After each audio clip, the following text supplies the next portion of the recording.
some good eyelashes. Oh, that water good and cold. Water good and cold. Oh, ah, damn. Excuse me. Um. Okay, guys, I managed to learn how to make a PNG tuber. I made a little character. I always wanted to have a little character on my side when I be doing this, but I never like figured out how to do it. This thing was hand drawn by me, so I didn't know how like the proper equipment to do it. So I was like a little confused and everything. But I'm glad I got it now. So we're back. We already posted part one, which is Nuam Udon Nuna Udon. Shoot, his name is Udon now. Uh, Udon's route and my babies. Anyway, we're gonna try to go to a different route. Let's get started. Let's get started. Why would I accidentally leave? They're like hire us. Not Pookie. Sorry. Uh, should you show? You're supposed. You're sup. What? You're supposed these most be the symbols that Nulla and Fames have been talking about. In a way, it's different from what you imagine they could have taken your life or life of a worker since they look rather friendly. So, not to tempt fate by making them wait, you decide to present yourself. My name's Winnie. I'll be assisting you today. The redhead glances at the blonde but toothy smile, but the blonde only looks at you. In a certain way, it makes you feel nervous in your stomach. Hey, Septon, this is not a worker. Could it be Mother's gift? It's similar to the previous one, but better. The eyes. Yeah, okay, you just like eating the eyes. It's it's the eyes they have. Wait, I didn't do my intro. I just realized that I didn't do my intro. Well, dang, it's too late to do that. It's it's the eyes they have and the smell they entertain. Wow, it looks like Mother is making them similar to humans now. Indeed. I die? You don't know how to answer that, so you decide to look beyond the table and you realize Noel is watching you with a tense gaze. Can I be the first to use them? We must wait for the others. They said they'll be late because Quinn is throwing a tantrum. We have to wait at least an hour. There is an awkward silence between the blonde breaks it. Between you and Quentin, I don't know who's worse. You?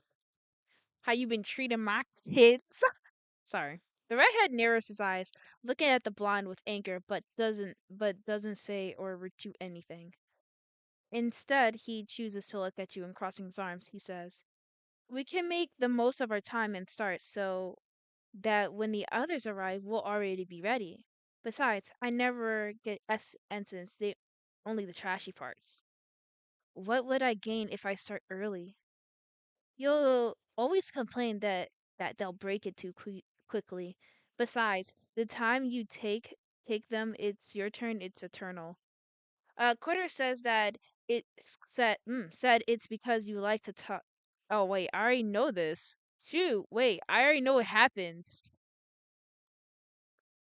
I mean, with him. Let's go with Noel this time. You try to say his name, but it's physically impossible for you. You look at Noel, who, perhaps realizing that you're trying to do the procedures to move his hand, making the straight signs. Come on, try again. You can clearly hear Noel's voice in your head. So you try to say his name again, but saying his name, you see how Seta's face twists into a strange glimpse. Noel, on the other hand, smiles. You try to say his name, but it's physically impossible for you. So you point him out with your finger. Uh, bro. Okay. No, gotta wait. No, I can't keep asking her. She thinks she's too good for me. My Alexa thinks she's too good for me. So she sometimes be refusing to answer my question. How? Because I'm gonna end up calling this man Nutella. No la. No no la. No la. No no no la. No la. Nola? Nola. Nula. Nula looks unsettled by your choice, but quickly prepares a response. Oops, sorry, I didn't have permission to do that. What? I do not have permission to talk to you? Okay. Okay. Alright. Scepter done. I went with the redhead. Well, you done well. Now come the hard part. If you want to survive by the time the meeting begins, you must manage to be taken as an apprentice. Otherwise, your puppet body will be devoured. Okay. Bro, I can't look at this man. Dang, he got some good eyelashes. Okay.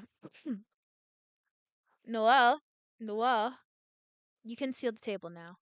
Let me listen to that dude's name again. Well, I'm not gonna see him again later. In a matter of seconds, you step seeing the redhead and Noel leaving. Only Septerm. I'm saying these names wrong. I'm so sorry. Okay, Septerm. Septerm. Only Septerm at the table with you. A few seconds of silence passes.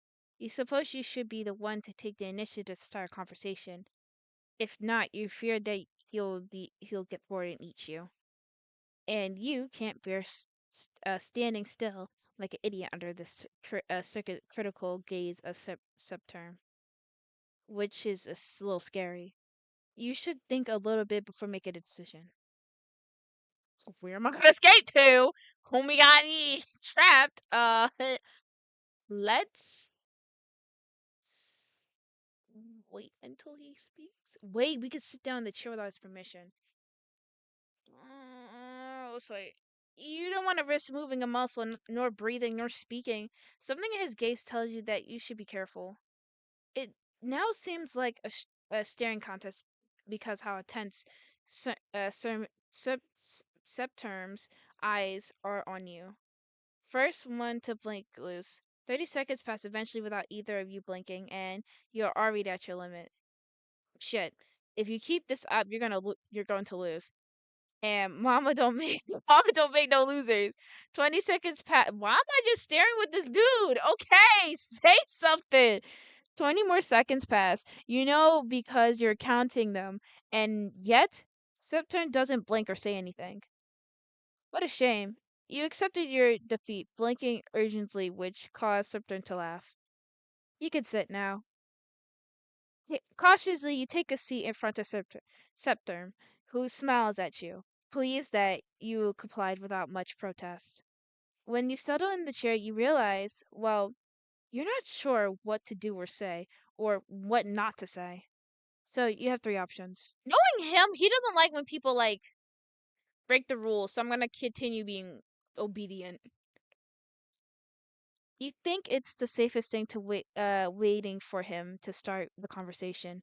Haven't seen that Septon has serious control problems, you consider it would be the best option. Control problems. That though you can't really think of anything to say anyway, so you accept your fate wherever it may be. I'll get straight to the point. I know your puppet when I see one. I know a puppet when I see one. You have the same eyes, and I can see that its will tends to override your command. You don't have complete control. You brace yourself for the worst, that he might gut you or break a bone.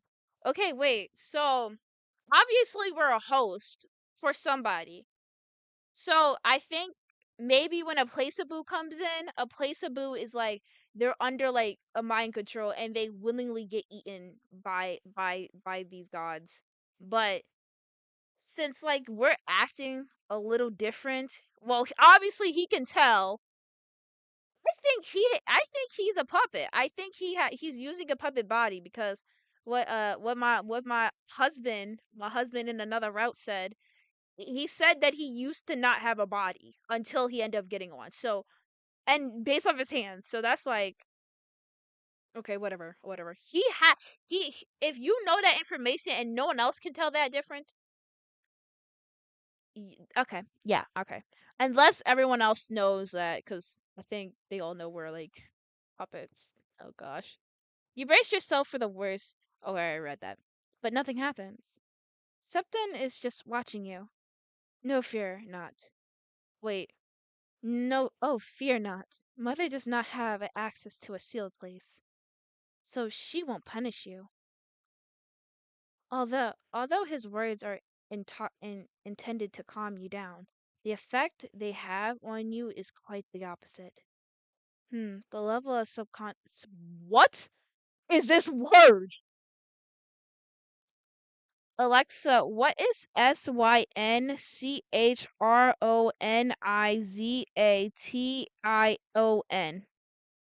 I have a couple definitions for the noun. Synchronization. 1. Alex, The state or property of Alexa, being stop! synchronized. Synchronization.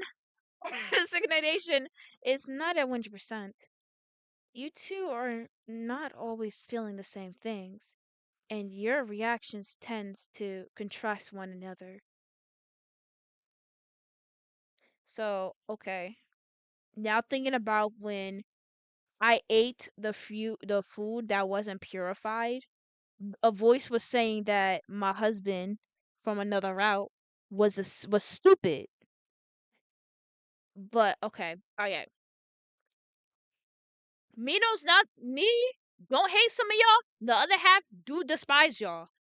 You two, all right. Okay. If you had complete control, you could interact with this world however you want. A total information, not limited like the one you're experiencing behind that screen. Huh? Not limited like to the one you're experiencing behind the screen. You talking to me?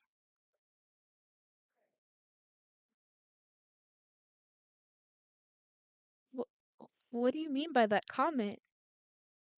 Sir, what do you mean? Sir, I'm sure Nole already figured it out, found out. So we must act quickly.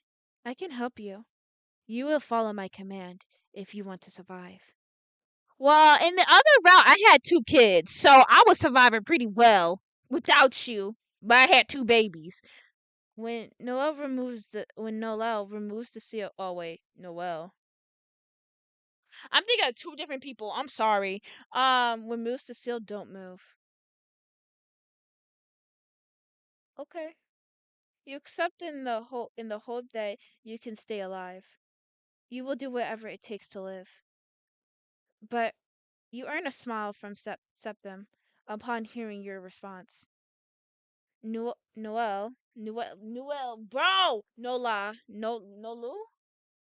Nola must is about to remove the seal. You nod your head, Noel. Not even 3 seconds when you feel a strange presence on your body. It seems to me must be Noel. Hi, my husband. I'm sorry. I'll come back to you later.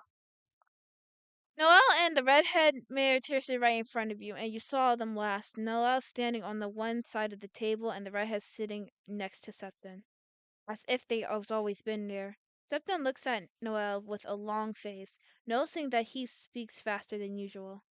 I see you didn't like the gift very much. You could give it to me, and I'll tell Mother to exchange it for another one. He sounds anxious. It seems that it's not the highest quality. Uh, Unan thinks the same, so I suppose the others will think so too. Dang! Noel begins to approach you, with the intent to take a hold of your arm, with his gaze doesn't leave your figure. There's no need for that. There's no need. It will go with me to my domain. Talk to Mother to bring another gift. I doubt it will take more than 5 minutes. Sorry, but I can't tarnish Mother's name with such a mediocre offering. Noah grabs your arm tightly and attempts to speaks to you. Play along with me, it's not sick. But Septon stops him by striking Noel. Damn! Striking Noel Nula. I'm sorry. I'm about to call him Nutella, bro. I'm so sorry. I'm terrible. I looked up the definition. I looked up how to pronounce it, and I still can't pronounce this. Noel. Nola. Nola. I'm gonna say Nola. Nola from behind. Son of a. Oh my goodness. Uh. Uh. Uh. You good? You just put an ice pack. Just go to the school nurses. They be doing miracles. In a blink of an eye, in a blink of an eye, something pierces Nola's chest. I won't let you ruin it. And with disdain, he pushes the black-haired man's body to the side, causing him to fall with a thump. My mom just screamed. Nola lies on the ground, coughing up blood. I said I'll take it with me.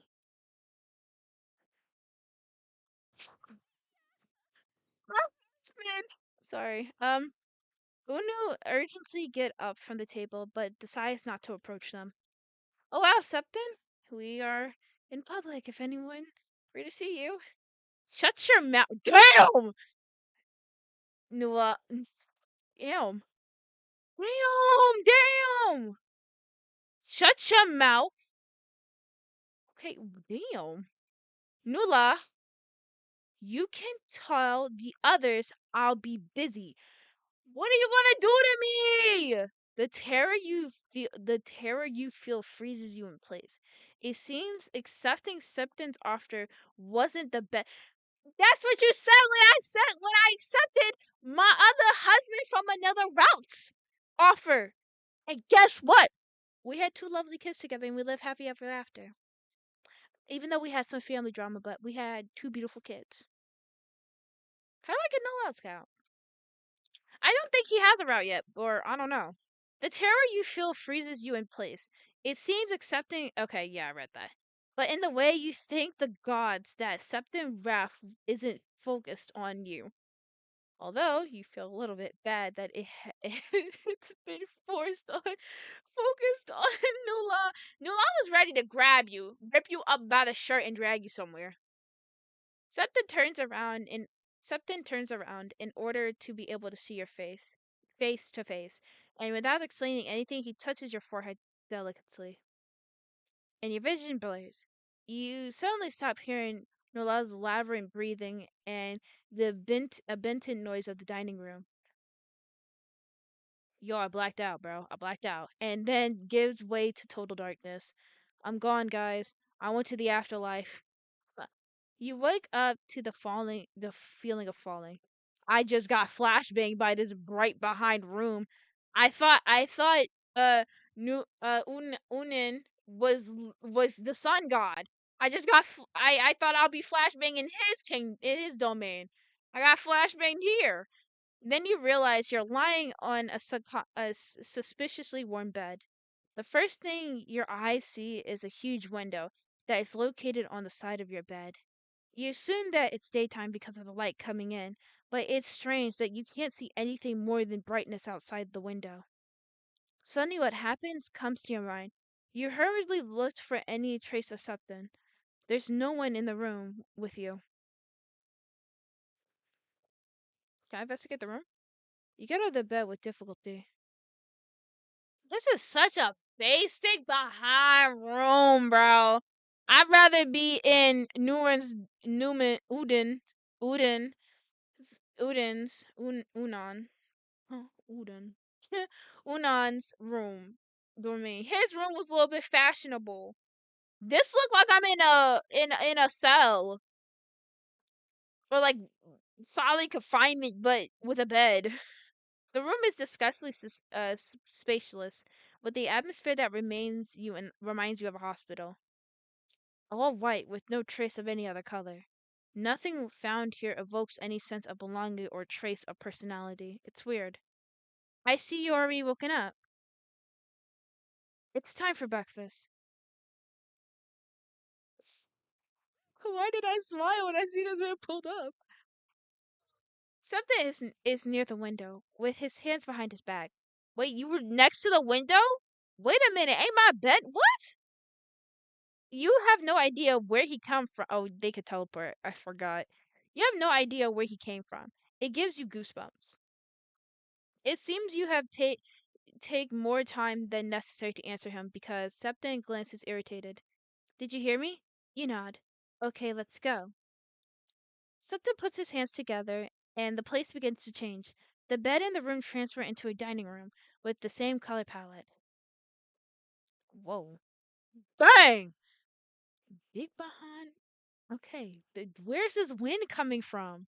You fall into a chair in front of the table that already had plates and food served on top of it. Septa is seated in front of you.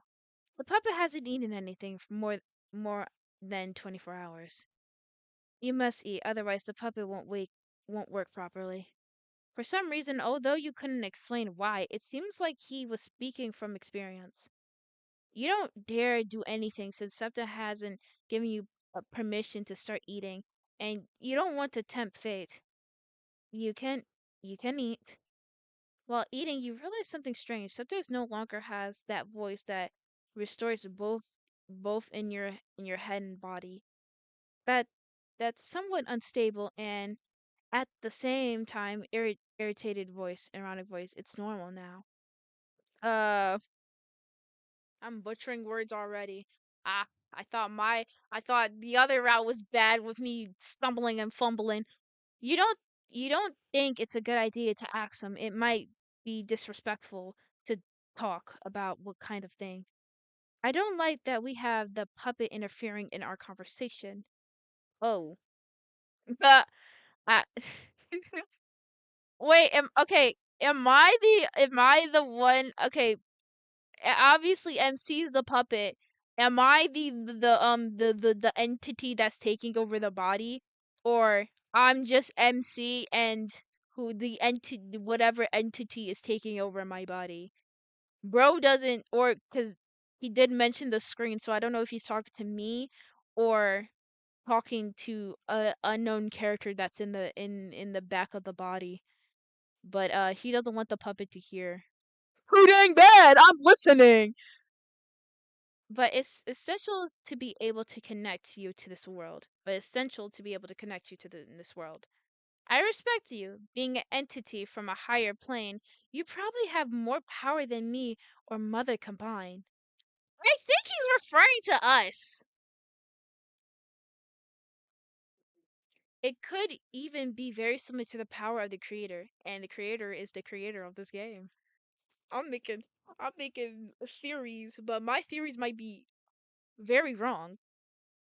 Unfortunately, the power cannot be demonstrated right now since you're only visiting here. You'll probably forget this world when you cut the bond with me. Cut the bond with me? What do you mean by that? What was that? A voice slipping into your thoughts?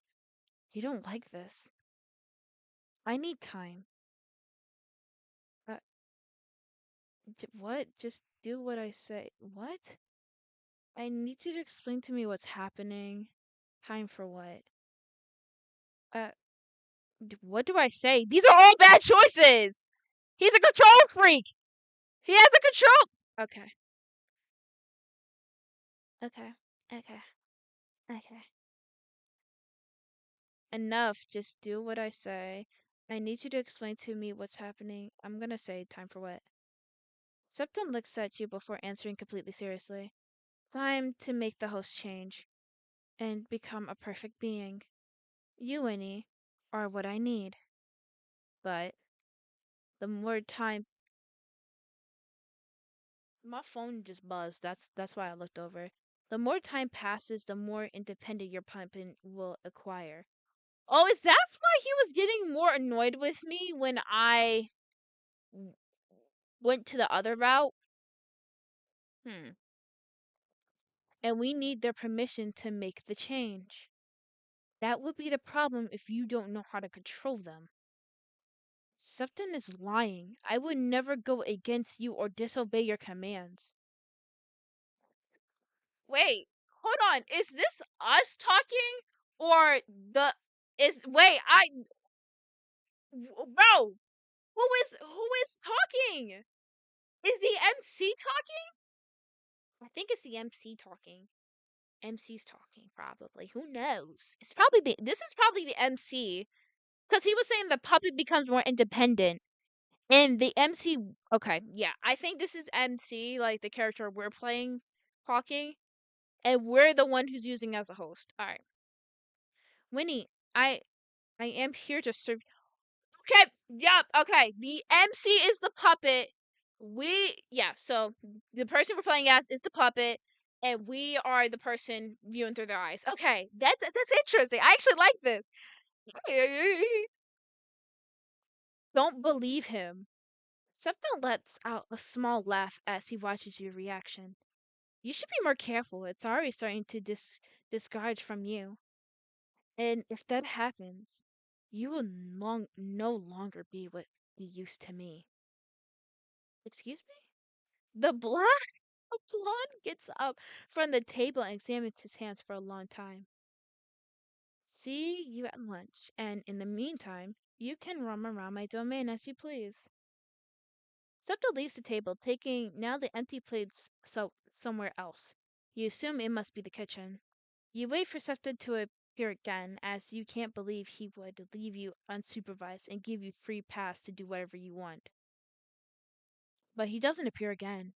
You stand there collecting your thoughts, analyzing everything you have been told and everything that has happened. Something wants to give you complete control, complete synchronization with this body. But I don't understand. What would he be gaining in return? Another vessel? I don't know. More power, more minions? Do a demigod thing like the other one? I don't know.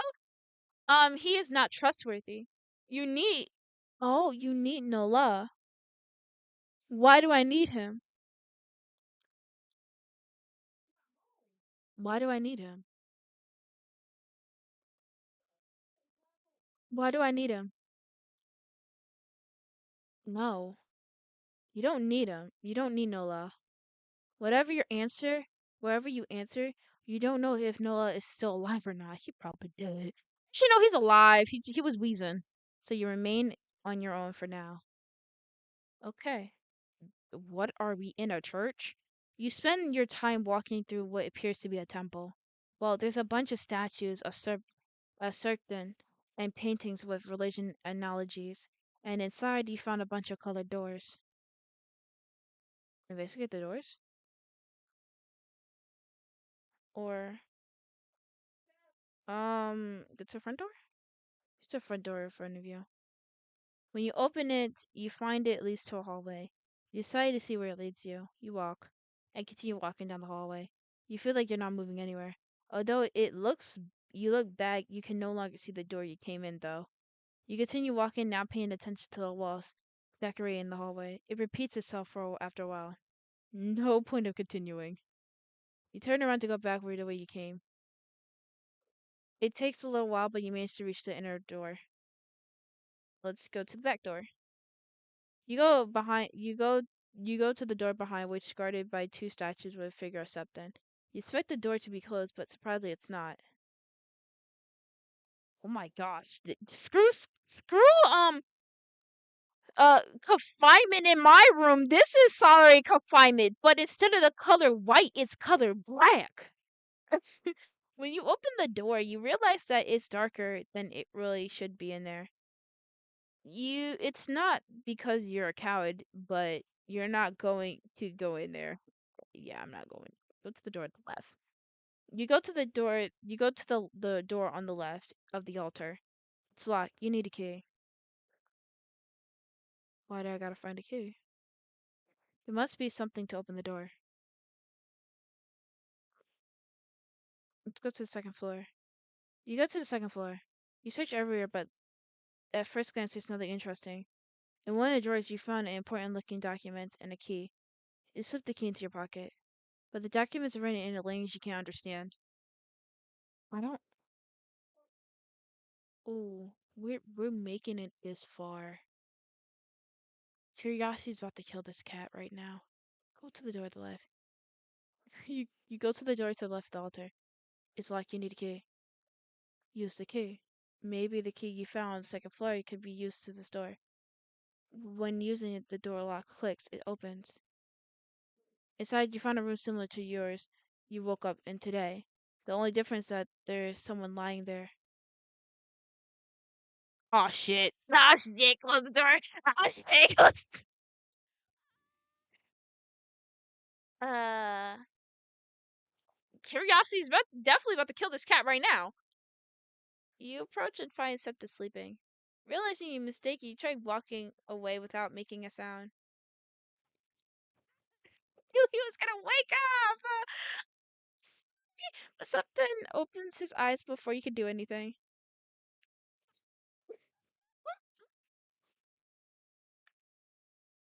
Wait, huh? What? Who are you? Septa, what? Wait, doesn't he remember you? Se- what? What? Wait, was my theory correct about him having a puppet? Septa quickly gets out of bed and places both of his hands over your mouth. Don't say his name. You try to shake his hands off, but it's useless. We are not we are not in his presence, so please do not summon him. He's seeing what? He's seeing that you calm down a little, release his grip, slowly uncovered your mouth. Where did you find the key? You you're not gonna snitch on me, are you?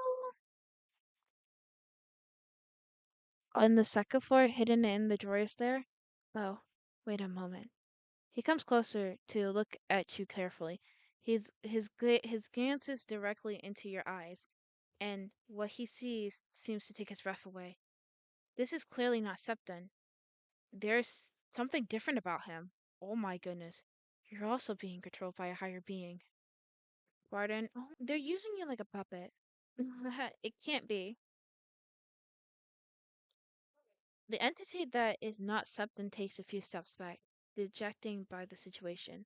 The first time someone is inside the temple, the entity that has Septon's body sits on the bed and motions for you to do the same. Yo, you're human. I'm human. We confused. He looks nervous. Noticing that he doesn't seem to be a threat, you sit down, just to know what's going on. It's strange that Septon's face, with the expression it seems cute to you, you can't help but stare at his cute face. At this, he seems to get more nervous. A giggle escapes you accidentally. What's so funny? He wants to look imposing, but it doesn't work. If he really was Septon, he wouldn't be hesitating like he is now. You know what? We're gonna be flirting. We're gonna be flirting. You're slowly growing on me. Human Septum is growing on me. You just met me, and that's the first thing you can think to say. You're strange. I think I understand now. He wants to have it. He wants to have the entity that is controlling you. Sooner or later, he would replace me. I was right. I was right. Big brain. Unless I didn't say that in the video. I don't know. Can I ask you a favor? You nod mostly because you want to know what he'll ask of you. He has some documents in the void room. There must be documents of my birth with my name. Please look for it. I'll give you freedom if you do, and you can escape from him. Escape from Septum? It sounds like a good offer. Oh, entity begins to the entity begins to cough as he's choking. You must go. And without another word, he stands up and pushes you out the room. Lock the door. You stare at the door for a long time. Enough. Why am I knocking? Oh my goodness, why am I knocking? Why am I knocking? Stop! He tells you to go, you go! Stop acting like an idiot! Ah! You knock a few times, there's no response.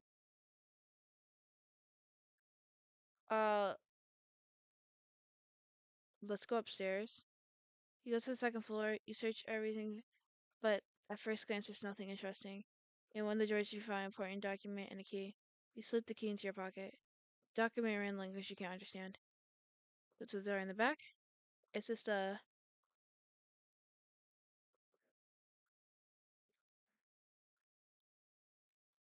We're gonna wait until lunch then. You wait for hours to pass. You doze off thinking about what happened to with Noel and why Septa knows about you. But you find no answer either of the two questions. Oh my goodness. It looks so different after seeing how you was acting earlier. Time passes quickly enough to surprise you with Septa arrives at the altar. You wait for him to you wait for him to speak so you can talk. It's time for lunch. You tempted to ask why he put so much and emphasis on sharing meal times with you. If he's worrying about you eating, then there's no need to sit down and eat with you. You suspect it would be like this for eternity's day. Maybe. Septa teleports you to a dining room again, where the two of you are greeted by the dishes already placed on the table once more. Septa waits for you to start eating before he does. He doesn't seem very willing to have a conversation, but you can't help but think there's something strange about his attitude. His aura is not the same as the one he had inside that room. I think that the black hand represents when the host is slowly dying. Because, like, there's a certain time limit when you can keep the host alive. And since, like, I'm fresh and his host is slowly dying because of his hands, he was like, okay. That's what I think. His aura is not the same as the one you had inside that room. His behavior is totally different. Here it shows confidence mask, but there's a complete opposite one. We're gonna not say anything because we're gonna pretend we was not in that room. You don't want to risk your life by asking, so you decide to remain silent for now. Septa shows no interest in starting any kind of conversation, so you eat in silence. Septa eats slowly. He seems totally disconnected from the actions, as if doing it automatically. Your eyes have been on my face for a long time. I'm just like staring directly at this man. I'm gonna say I'm looking at your jawline. That's why I was directly looking at your jawline. Peace. You've been staring at me for a long time. Yeah, I've been staring at your jawline. Your eyes have been on my face for a long time. Something wrong? Talk about light topics. Yeah. It's no big deal. It's just that I have a it's just that I feel like there's a lot of silence. Does it make you uncomfortable? Don't know. It's not that you don't know, it's just that you don't know what to answer so as not to make him mad or make him feel like it's disrespectful. You're terrified that you won't answer in the way he thinks is right. Don't worry. You have complete freedom to talk to me however you please. As long as it's you, Winnie, not the puppet. Damn, I'm here to serve you. No, you want the freaking host! Um, let's ask questions. Oh, um, Webtonoa. Septa looks at you with a small smile. He's fine. Nothing he can't stand. He pierced his chest. It was nothing serious. Just a little warning. To kill him would take more than just that. A shame. What do you want? Septa looks at you with a serious face. Don't be so anxious. We'll talk about it later. Who's mother?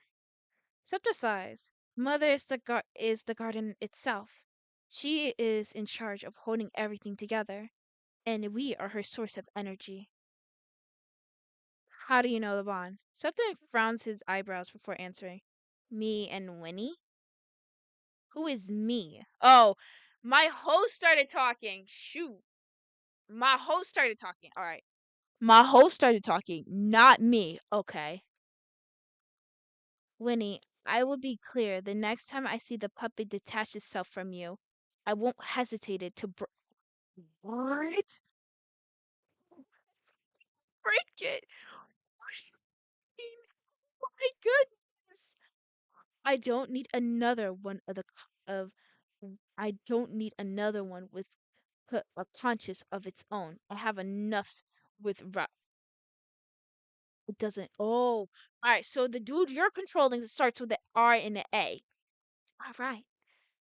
Ratatouille. That's his name. Ratatouille. That's not his name. That'd be so funny if his name was actually Ratatouille. It doesn't matter. After all, Mother can make another vessel. Okay. I keep forgetting Winnie is me and the shaky letters is the host talking. I mean, okay. So now I know when the letters are shaking, that's the vessel. That's the vessel talking. The vessel speaking. But normal text is what I'm saying. What I'm saying. Okay. Stop axing. Let's stop axing. We already answered all it. When finished, Septon takes the plates and disappear after saying you'll meet again at dinner. You're already getting bored with the little interactions you have been having, and nothing interesting has appeared so far. If you have gone with Una, well, you have passed the time somehow.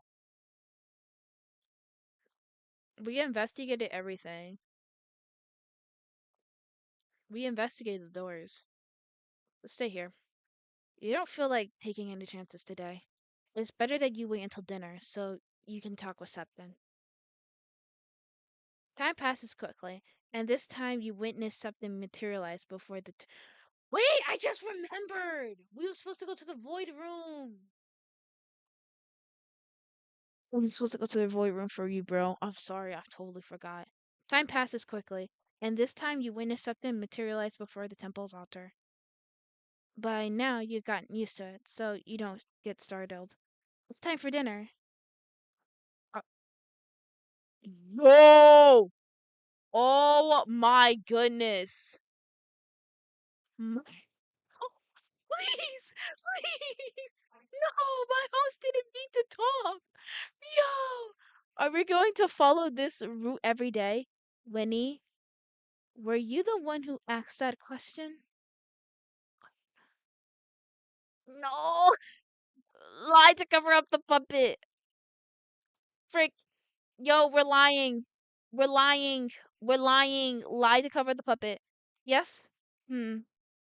The idea is that the puppets can obtain energy to functions properly, both mine and yours. Do you have a puppet? Something like that. Sutta begins to approach you. His angelic face is a, I think, authentics to the aura he gives off. Oh, coronavirus. Let me stop. Damn, you got some pretty eyes. What the heck? Look, I really want you to understand what's happening and why you are virtual to the garden's recovery. And I wouldn't want to obtain vital information for your decision making when the vessel change begins. I will imply your memories into the puppet to make it simple. Your hands are red? I thought your hands were white. Yes. What does that even mean? What? Okay.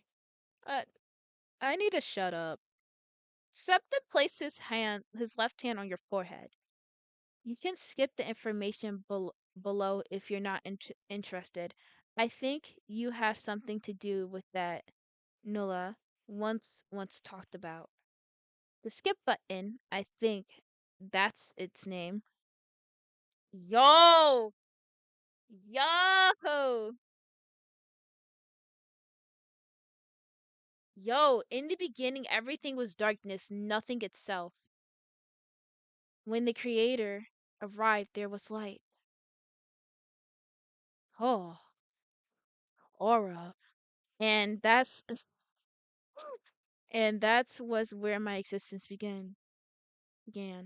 Although having light, it allowed us to see the shadows. It was there. that we realized the existence of Nula, who ooh, he who had been in the place before my existence, and the creators arrives in the garden waiting. Yo, he's painting him as a monster. The creator was were talking for a long time, and I still a being without knowledge or anything do not understand them. But I am sure of one thing, that is that Noel seems not to respect the creator.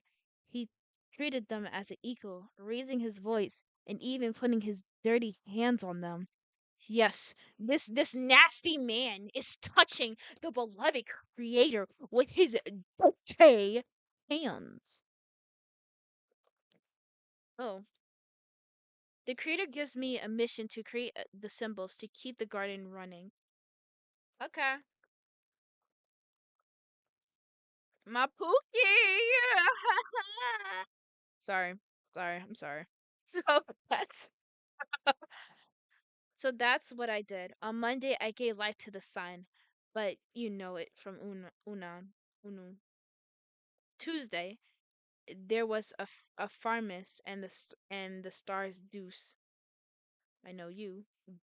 Ooh, who's this hardy? On Wednesday the earth and the plants were created. Tara. On Thursday, the moon was created, Quata, who was just as bright as the sun at first. Oh, it's a shame the fight Udon started. Oh, before putting order, everything was chaos. If only I could have intervened. So did the sun god die? Um, maybe Could still have her four eyes. Ooh.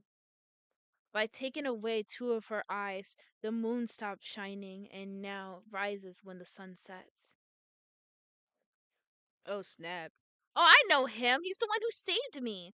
On Friday, all creatures were created, and the symbol that was set upon represent Quinin. Ooh, and I just got flashbang.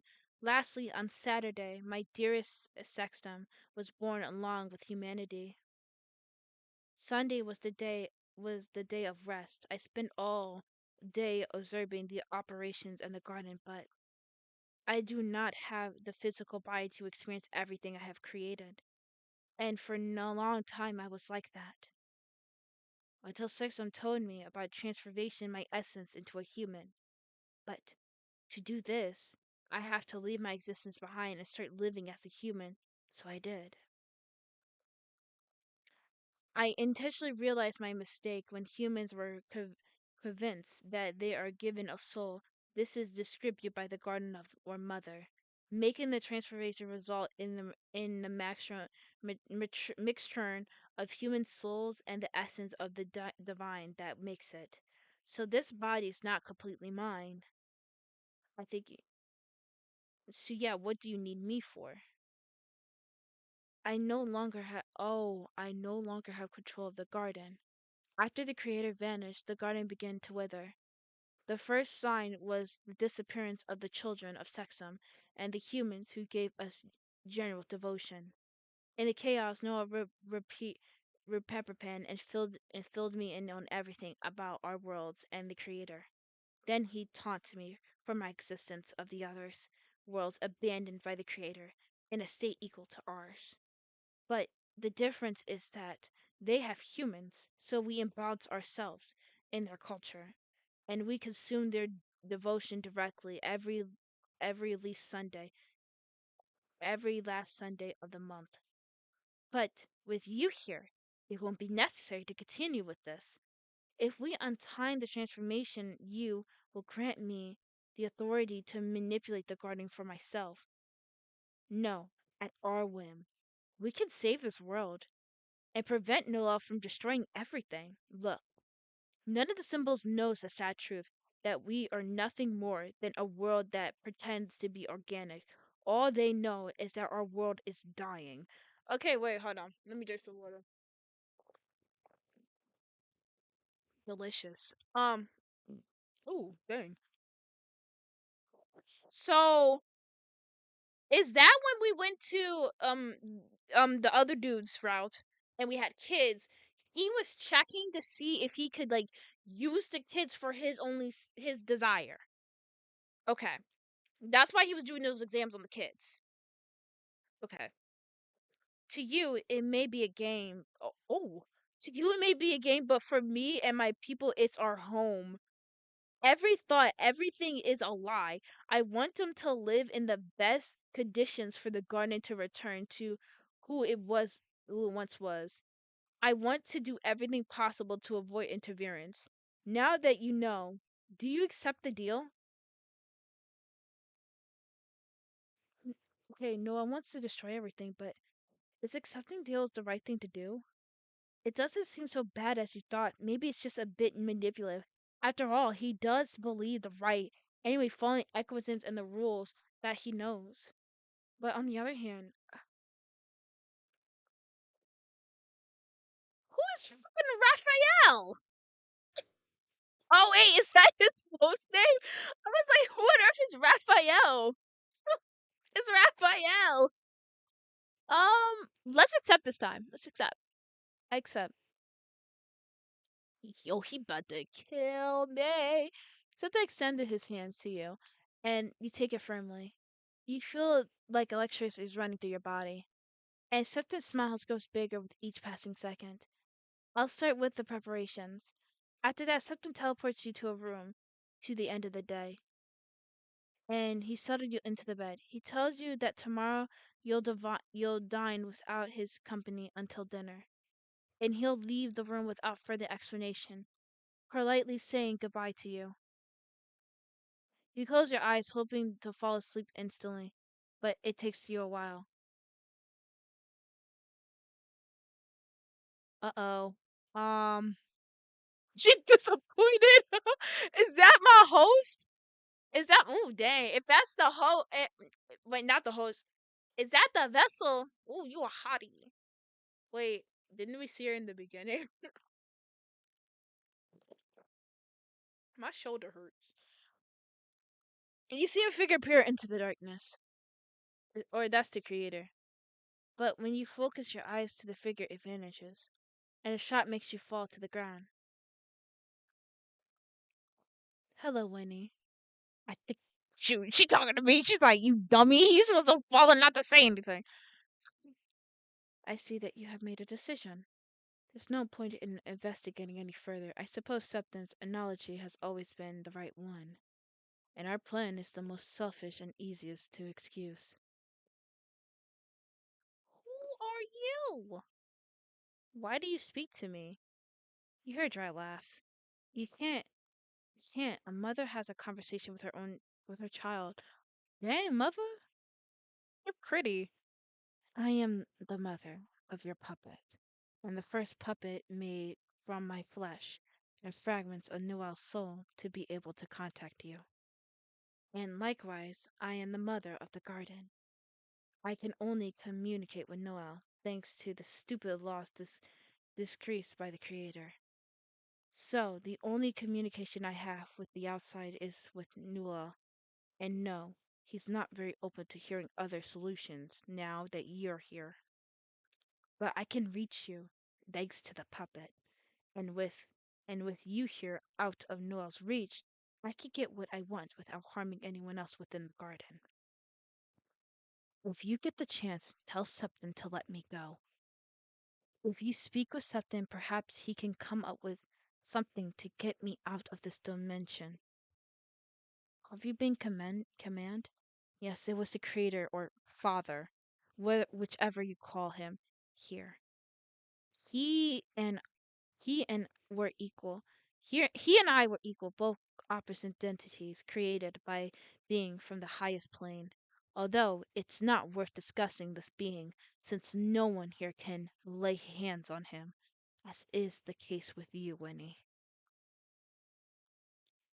What happened was the Creator, seeing my history, denned me dangerously into the inhabitants of the garden for having opening N- Noel's eyes in the times past.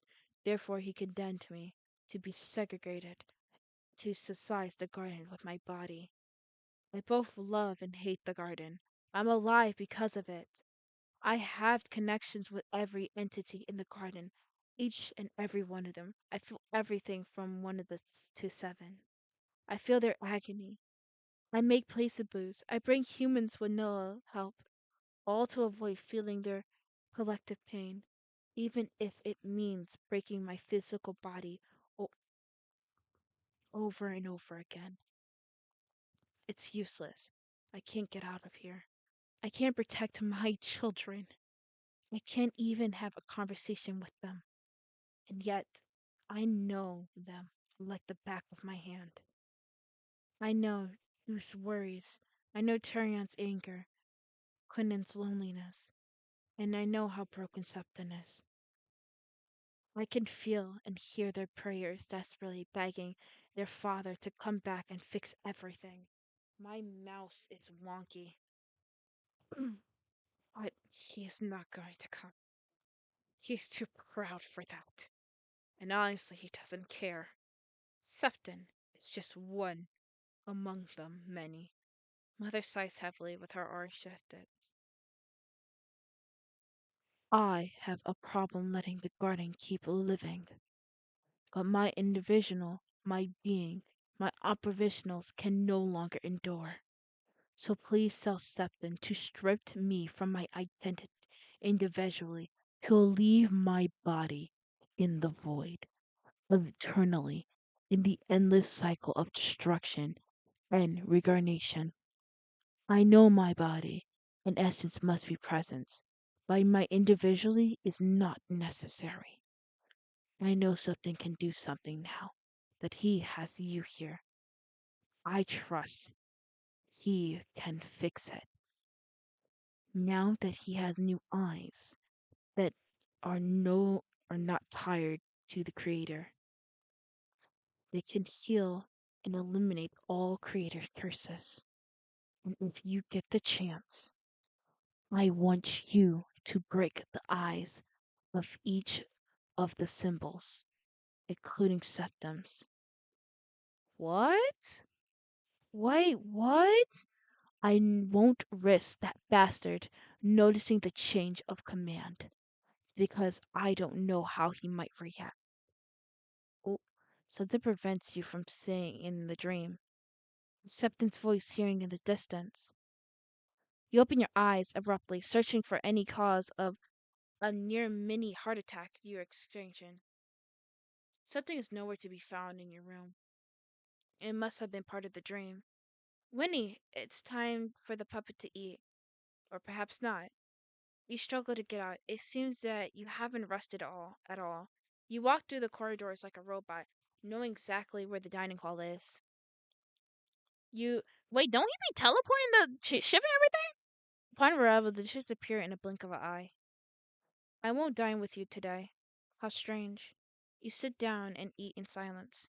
Bite after bite, you finish your breakfast, unsure of what to do, and you get up. What do I do? Maybe we follow what the mother says. Find Septa. Septa. Find Septa.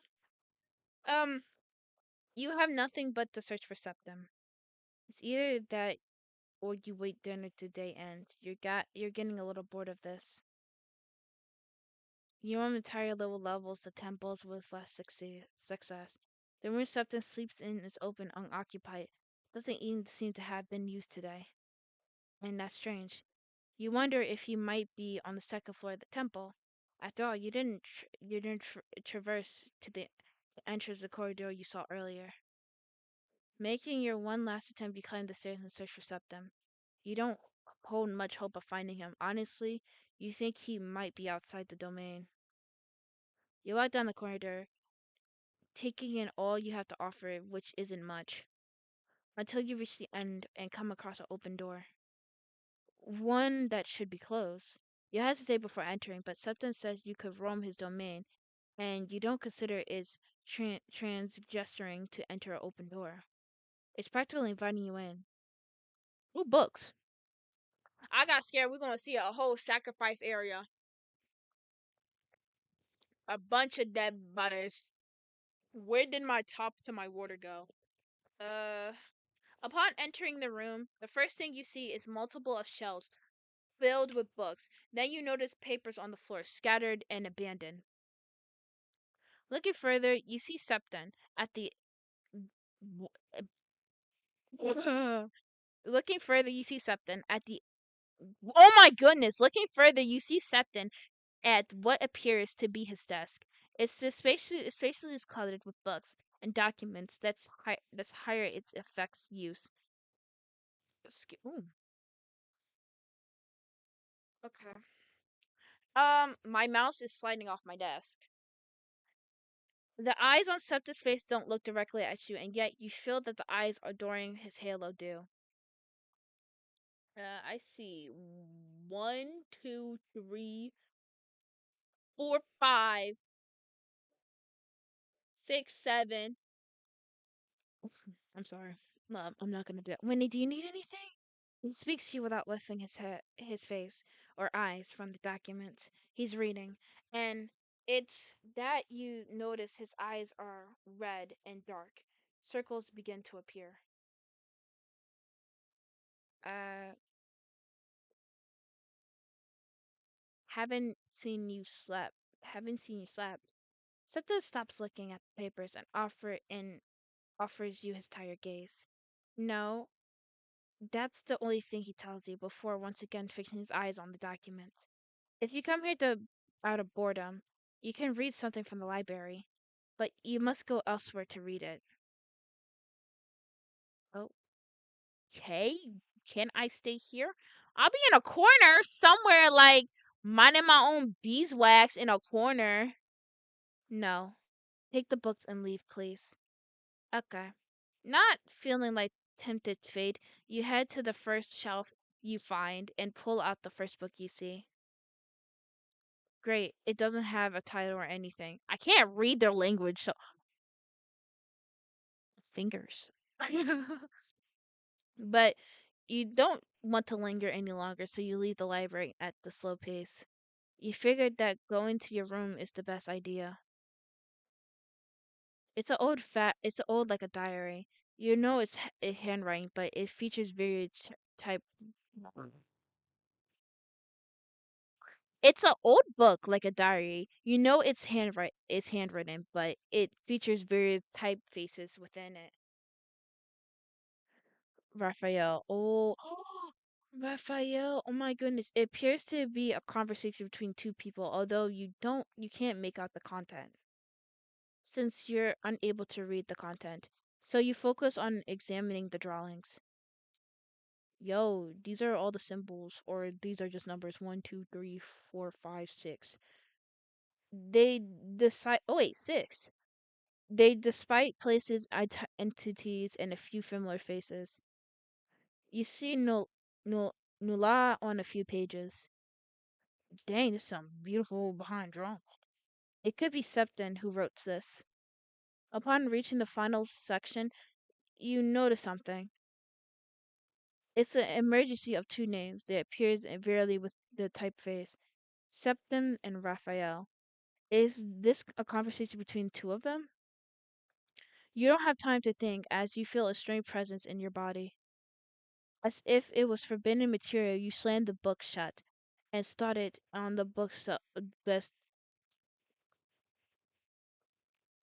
bedside drawer. To calm yourself, you decided to wander to the tub and pass the time.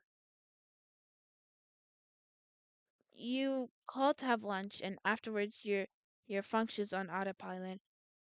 It's accelerated into this route. You wander the corridors and Septon's temple once more without any particular reason. You pet. Oh my goodness! Didn't tell me to leave. Why I keep coming back here? You pass the library once again, and Septon's remains there. They're looking at that, and I'm gonna. You're not.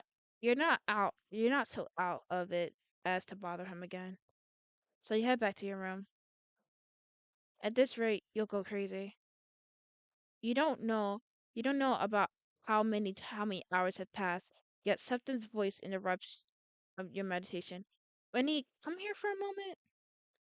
Seta doesn't wait as you are teleported to the just centimeters from him. You take 2 steps back, respect your personal space, and you have to tilt your head up to see his eyes. I commence a meeting with the daughters of the garden. They want to meet you. Me? Listen well. They have no idea that it's just a game to you. You must act as a new creator. Why are we trusting me? Y'all trusting the wrong person. Septa's voice trembles slightly, as if the thought of a new creator makes him anxious. A replacement? Oh, so wait. A replacement. It's 11:08. I did not expect for it to be like this long. So I might have to probably finish this segment tomorrow, but who knows. A replacement. If you behave, I'll do something entertaining for you later.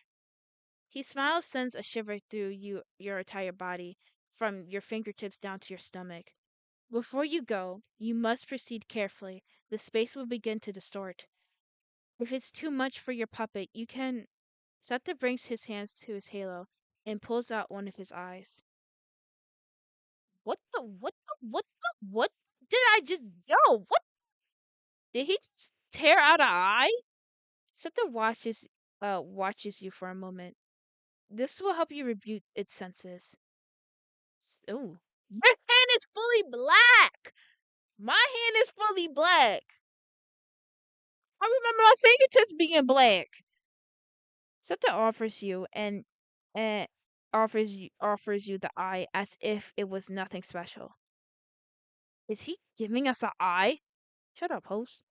It's not. I'm not giving it to you, so you can keep it. Having more than two symbols in one place creates chaos, and for a mortal body that's dangerous. Seta closes both of his eyes and begins to retract while gesturing with his free hand. I grant part of my essence when to Winnie's puppet for the duration of the meeting. You'll be extension of me, and I will be extension of your puppet. We will be united in a week. In a week temporary bond. I thought it said we. Wait, I need to read the full sentence before talking. Okay. Septon opens his eyes again and stops making the gesture. If this works, we'll be able to. Septon stops speaking, as if debating whether to continue, and without further explanation, the eyes is absorbed by your body. And I feel something change inside me. Winnie? Winnie, why can't I feel you? I, I close my eyes trying to find you, but you're not there. What is this? There's a hint of fear in his voice. I wish he always spoke like that. You are an extension of him. No! No, I'm not! No! What did you do with Winnie? Oh, snap. I'm here. Something grabs. Something grabs me by the shoulders and starts squeezing tightly. He talks to me as if it's my fault and not his. What are you talking about? It's your fault. Your damn eye did something that broke the connection between Winnie and me. What? Going to. Yo, chill! Wait, I looked at him without thinking. Nothing else matters now. Wait, who is swinging? What? Okay. Wait, the host is swinging. Not the host. The puppet. What do we call this? You know what we call them PU. PU. Yeah, PU for puppet or PT. PT or PU. Which one sounds cooler? PU. PT. You know PT. PT. I lunge at him without thinking. Nothing else matters now. I grab one of his wings and pull. And it hurts me too, but I don't care. Dang! Dang! Punch with my other hand straight to his stupid face. Oh, he blocks it. Before my fist can connect with his cheek, he stops by grabbing my hand with his. Wait. Oh my goodness. Breaking my wrist with one squeeze. It hurts like 1,000 demons, and I can't help but scream. A scream makes Septa lets go and looks at me with his wide eyes. I examine the damage of my hand. It's broken, and I can't move my dreams in my fingers. My hand is no longer functional. It's no longer useful to Winnie if they ever return. Champy. Uh, Septon fixes his gaze on his hand for a moment and then looks at me in surprise. I think that I think it was like in balance since he was like, I'm the extension of your puppet, and I think his power is more powerful than mine. Even though he's like saying ours is powerful, I think his power is way more powerful than mine. And plus, our bond to our puppet is kind of weak right now. So, putting that I kind of messed up the bond or disconnected it and made our puppet go into like their control PT. So I don't know. Septa fixes his gaze on his hand for a moment, then looks at me in surprise. Have I hurt you? Of course, you imbecile! Winnie is still here then. That shouldn't have hurt you without their presence and eyes. Now look at me. I look at the Septon's eyes. Even though his expression intimidates and disgusts me, I don't want to suffer any more harm. After a few seconds of uncomfortable inspection, Septon smiles. Huh, your pupils remain white. You're still under their control. It seems that we only dis diminished their influence. That means they saw me act that way. How embarrassing. Yeah, we just saw you swinging. Yeah. Dang. Girl, you can throw hands. I'm not going to heal your hand. Dang. What? And don't think I'll forget the Trinity's offense. I swallow hard, imagining the horrified torture he could inflict onto me. And he surely will. Okay, so when we're in control, our puppet does not feel pain. We're not supposed to be hurt easily. Okay. Alright, come with me. Seta begins to walk without waiting to see if I follow him. Sighing, I followed him, but Septim stops abruptly and turns to look at me. Wait, it would be odd for the new creator to be injured. They'll ask me why. Sexton will surely press with me until she finds out. Will he heal me? I can't help but flash a smug smile at him. No, my host. The beat out of my host. Well, she already got her. They already got their arm broken, their wrist broken. I'll be fully functional for Winnie once again. I'm so happy.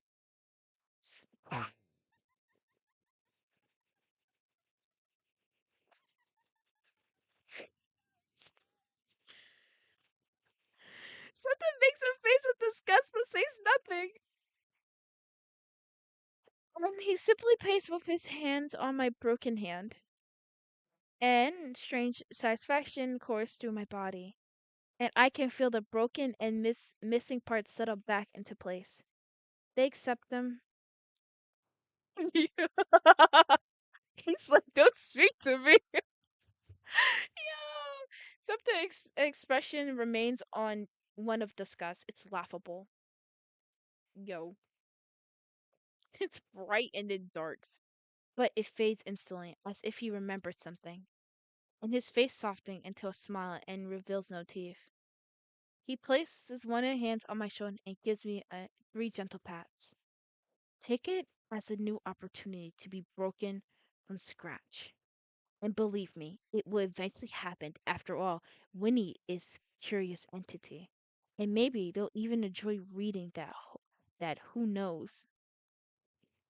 Yo, yo, yo. He literally caught me because I was over here giggling. Oh my goodness. Bro, bro watching me giggle. After all, Winnie isn't the one who's affected. It's true. We'll walk in silence after that. The walk is long, with each of our steps echo through the space. The sound of our steps bounce off the walls like a echo that follows us. We arrived at the giant door, which quickly opens to let us through. I am being blinded. The space inside the door is strange. Dirk is unsettling, and like Noel's void, it reminds me of the night full of starlights appeared and disappeared. Dang, look at this moon girl. Yo, they dating? What on earth? Which one's the? Oh, you're the moon. Cause listen here, you're missing two of your eyes. In the room, there's four figures. The one who's closest to us endured in the conversation, as if nothing else mattered. They're very close with each other. I suppose they must have some sort of relationship. They're dating, I think. I don't know. They're about to bring their lips together. They are dating. They're about to bring their lips together when Septum makes his presence known, stepping into the room, and both entities turn and look curiously. Septum laughs with a hint of tenderness, and it's strange. Do don't let your guard down. Septum. The voices echoes through the entity's face. Then exclusive fixes your eyes on you, as if I were some kind of freak. You are a freak. No, they watch me as if I was the main attraction of the circus. Great. The first is the three-headed entity approaching, and closely behind follows the entity draped in a red robe. The others, noticing this, laughed and takes her hand. Don't be so tense, Deuce. Both approach us and greet Septon respectfully, with lowered eyes and a silent bow of their head. I thought you were just completely black. I'm gonna be honest, I thought you was completely black. Um, forgot what I was gonna. Disgusting. This is how they they don't deserve anyone's respect. They look at me, they glance at me with the same devotion and respect as they did at Septon. I don't like it. You're Winnie. Yes. I answer with all confidence I have. Thanks you so much for what you're doing. We never thought we'd be hearing another being as powerful as you. Before I can answer, Septa opens his mouth. This creator isn't very communicative. He says while looking at me with piercing eyes. Okay, I get the hint. Dang it. Just like before, huh? They're Deuce and Quinnen. The furnace and the moon. Oh, I recognize them now. They're from Septon's memories. Then the ones at the table must be Sexrum and Tara. Don't just stand there. Come on. I prepared tea. Septa walks straight to the table a- after Sexum calls, and the others two follows him too, like the ducklings following their mother. Ah, if you were here, Winnie, everything would be so much easier. Why am I getting death stared? Dang, girl! Look somewhere else! Yo, she just eyeballing me. We sit at the table, which is landed, and after Lennon with all kinds of foods, both sweet and savory. However, no one eats except for Septum. The other entities introduce themselves, though there's something odd about Sexum. Her eyes are fixated on mine, following my every move. She's mad 'cause you're getting all his attention, but I try to ignore it, smile and keep silent. That's what Septum wants, so that's we won't get caught in his lie. And that's the way I'll be able to regain Winnie after this meeting. The entities talk and trivias and don't matter to me, and I don't want to hear. But it could be summed up as telling Septum that we've been up to. Much to my demise, he listens intently and responds energetically. Girl, stop eyeballing me, please. And without passing aggressive remarks. Incredible, even his aura seems has changed. Even though he still has an angular face, this Septon is not the one I know. Who is the benevolent being and what he did to the original Septum. He disgusts me so much that I long for Septon I once knew. So we have okay, our puppet has a crush on Septon's puppet. Okay. Honestly, I thought we would all go crazy before returning to normal. It hurts that you don't have faith in me. It's not that. I know the situation is getting out of your hands. Deuce makes an awkward comment. I'm glad you managed to find another creator. I think our midnight prayers really paid off. I hope this one is more responsible. Ooh, wow. They will be. When will Sexum be able to regain the power of create human? Oh, that's why she eyeballing me like that. Oh, because she was born with humanity. I have to make some preparations first. That doesn't bother you, does it, Sexum? Sexum doesn't respond. Her gaze remains fixed on you. How frightening. Sexum? What? Sexum blinks a couple of times before fixing her gaze on Septum. Of course not, Septum. I wouldn't want to rush you and journals and jeopardize Winnie's sacred bond with the garden. I don't like this entity. To ignore this discomfort, I focus on eating. Everyone, no one else is eating. I'm the only one. Okay. And the others' entities looks at them at me in surprise, though they say nothing. The rest of the meeting passes without much fuss or glory. It's like a family gathering, except that I'm the guest with no ties to anyone in the family. But somehow everyone respects it. The moment is of farewell arrives. Thank goodness we can dip.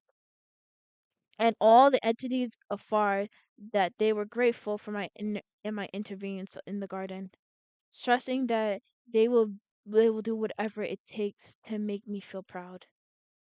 I can sense the uncertainty radiant from them. Why do they say that? Didn't the creator feel proud and leave them because of it? No, the mother. Okay, well, the father did. The mother didn't. The mother wants like them to move on and find their own paths. How was their relationship with the former creator? Deuce and Croydon has vanished together, leaving a trail of bright lights and blended together. The moment Terra vanished, the room begins to change. Transfer into a garden at Septum's domain. Only Septum Sextum remains along with me. Septum, can we have a meeting tomorrow? She is so pretty. Why not now? I have to pray at the church. That's no longer necessary. Septum. Septum looks at Septum. Sextom looks at Septum with pain and wish I knew why. All right, we'll have it tomorrow, but I'll come visit you. Without saying another word, Septum lowers her head and in farewell and leaves walking out the door. There's a silence between them. She doesn't like me at all. It's either she's mad I'm taking her mans or something, I don't know. Septum glances at you sideways. You feel as the weight has been lifted off of you, and you realize that it's because Septum has regained his seventh eye. Wait, Winnie! You're blinded to me once again. Septum turns to face you. Welcome back, Winnie. He slowly raises his hand to touch her forehead. Good night, Winnie. See you tomorrow. And your vision begins to blur. Suddenly, you stop hearing a faint, sound. Knocking me out. All right, so I'm gonna pause here. I'm gonna pause here, and then we're gonna come back late. We're gonna come back either tomorrow or later. Shaboosh, shaboosh, shaboosh, shaboosh. I don't know what to say. I was saying shaboosh. Ah. And also, I'm gonna put the original colors of my PNG at the end of the video because I just noticed, like after looking at recording, that my PNG tuber is actually way lighter than her original colors. And I also like doing my research for this like software. I'm using PNG Plus, and I found out the original creator doesn't work on this one anymore. So it turns out they actually have another one, which is Keytuber Remix. I'm gonna check that out later and see if I can like, uh move my thing there and then try it from there. So we're gonna keep trying. If not, if I don't know how to work that one pretty well, I'm probably just gonna keep it here and just keep using this simple software because it was actually pretty easy to use. So let's get into the game. It's the next day, by the way. It's the next day. It's like you can see it's the next day. So let's get into it. Days pass slowly in Septon's domain, where all you can do is eat and sleep. Septa barely interacts with you. He prefers spending most of his time in the library. You're convinced he hasn't slept in ages, and you suspect that while you sleep, he remains absorbed in his reading. In the few times you have seen him, you notice a disturbing charge change in his appearance. His hands are entirely black, just like your hands, and you lost some sensation there. But there's something to worry about, Winnie. Your hands still work. Mm. I'm gonna go look for. Okay, I need to stop and actually like, because I'm scared that OBS will like stop recording and delete my stuff, or like I'm scared that my computer would die. And even though I don't know, you're getting bored. You need to speak a certain whether to resolve pending issues or simply for his company. Having decided that you head to the library and interact him face directly. Yo, he looks stressed the out. When you arrive, you find him with his hands on his head, overwhelmed by stress. It's odd to see him like this. It's clear that Septim is used to controlling everything, and everything beyond his grasp seems to overwhelm him. Um, uh, shoot, we already came to look for this man. You gently knocked ajar the library door. Septim looks up, his gaze fixated on you. His expression is slightly questioning. What do you want, and why did you dare interrupt him? Oh shit. I'm sorry. I'm sorry. I suppose it's been a long time without anything interesting, Winnie.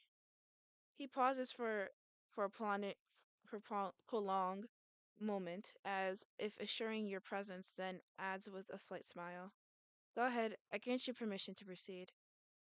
Won't you get harm, broken bones, or gross, disappointed death? You don't believe it. I don't trust it. We should go back.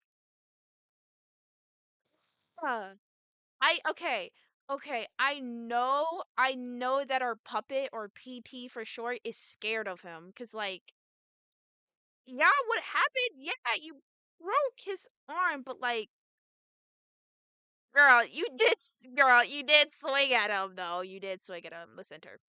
You enter the room slowly, carefully controlled every moment and not to disturb anything. Can I just take a book? Like, I mean, like, I was like, I'm just coming here to take a book. I just wanted to make sure, like, presses don't not to, no abrupt moments and neither too fast nor too slow at a pace. You approach his desk by Oh, I went to his desk. I thought I came here for a book. Or maybe just ask him why your hands are turning black. But our puppet can feel our hands. You approach his desk, but hesitate. Should you sit? The answer comes quickly. No, not with his permission. You know the natural of the blonde well. Defining his rules, even accidentally, could have serious consequences. You don't want to die over something you could easily have avoided if you had been more attractive. Attentive. Why did I say attractive? I mean, he's attractive. I'm not complaining. You do. You do. You do. You do. Though inside you can't help but feel a slight resentment. Yeah. I think I know where that resentment is coming from. Particularly if I may add. Tell me, what do you need? Uh, this. Uh, Alexa, stop. Thank you for that warning, and I will get to that soon. That wouldn't be a problem if I could find the solution quickly. The more days pass, the more your puppet will rot. Oh, so I was okay. So I was right, bro. I'm coming up with theories and I'm being correct. Actually, I don't think I said any of these theories in the video. I think I said it in either in this. Actually, no, I probably said it in the other one. Who knows? Or actually, I don't think I said it at all. I don't remember my own stuff. What? But I was right about the puppet theory, though. The more days pass, the more your puppet will ride. Right? The more you use it, the more you drain your life source. You never release the puppet to let it recover. Oh, how do I do that? Bro, how do I do that? Even when your puppet sleeps, you still connected to it, making its time of uselessness pass faster. Septa takes off the garment covering the part of his wrist and arm. For some strange reason, it feels illegal to see. His arm is also consumed by the black color that once only absorbed his fingers. We're in the same condition. Give me your hand. It wasn't a question. Septa waits with his hand raised for you to give him yours. With some fear, you place your palm on his. The blonde, the blonde man grabs your hand and squeezes it while examining it. Yo, he is. I am being distracted by the wrong things. In the first episode, I was saying this man is hair ugly. Not gonna lie, looking at him spending time, he's kind of hot. I need help. With his thumb, he traces imaginary lines with occasionally stops and trace new ones elsewhere. You avert your gaze to focus on the face of the seventh. His sky-colored eyes are focused attentively on the movement of his hand of his finger, and despite the presence, his hand experts on yours. You don't feel a slight tingle. Do you feel that? No. Hmm. A subtle smile settles on Septa's lips, sending a shiver down your spine. Gra- Gradually, the pressure increases, but you can't move your hand. You won't give him the satisfaction of seeing your terror, neither on your face nor in your actions, since it doesn't hurt. Septa squeezes harder and harder, slowly but progressively. The feeling of pressure slowly morphs into pain. You're certain that your bones will give in at any moment if you don't manage to break free from his grip. There comes a point where you can't take it anymore and you yanks your hand away to make it clear that's enough. But Septa doesn't let you. Is something wrong, Winnie? Yo, yo, why? Why would I let him break my hand? Uh, why would I let him break my hand? He broke my wrist. She's bad. Uh, yo, shoot, it hurts. It hurts now. Hmm. Septa lifts his gaze to look at your face, smiling sweetly, stopping the pressure increase but maintaining it. Oh, sorry, I went a bit too far. Winnie, thank you. Yeah, I can't. Hey, listen here. I can't let you, hurt my PT anymore, my puppet. There's a brief silence before the bond decides how to continue this interaction. Puppet, we might ended up in a toxic relationship. We ended up in a toxic relationship. Guy, hey. Something guides your hands to his face, his lips gently brushed against your knuckle, and he watches you. I wonder what expression you'll have. Disgust, embarrassment, neutral? Hmm. Are you referring to me or the puppet? Because I do not I do not have those three, but I was Septa smiles and plants a kiss on you, a tender and delicate connect. Without further ado, Septa releases you and puts back on a garment covered his arm. Aw, he looks the you you look terrible. Septa looks at you with narrow eyes. Me? No. It's this mortal body's fault. Believe me, my irritation isn't to break it. My intentions isn't to break it, but we're running out of time. When I find the solution, I'll let it rest for as long as it wants. Oh, about mother. You tell him what happened while you were asleep. Septa listens to you without interruption or giving an option. While you explain more, Septon's voice takes on an air of sadness. Although at one point during your explanation, Septa lifts his hand, silently asking you to stop. We'll talk about this later. I have other things to solve first. When I find a way for us to join without indulging your experience or mine, we'll solve Mother's problem. But I will keep it in mind. Okay? Is that all? Wait, one more thing. You know what? I'm not about joining through the transfer station. You done good so far. What do I want to say? I'm gonna. You done good so far. Septa looks at you frowning, but his expression is there something else you can't identify. It's as if he's having an intentional debate whether he can win or think of an appropriate reaction for this situation. He definitely didn't expect this. Take that old man. It's crazy. Septus opened his mouth to scream or surely cause your organs to explode like water balloons. Prepare to die, thinking a final breath. Leave. Get out of here. Before I cut your head off. Dang! Alright, maybe I shouldn't have said that. Because I thought me saying that he's doing a good job. Like, bro, dang, what did I. Wait. One more thing.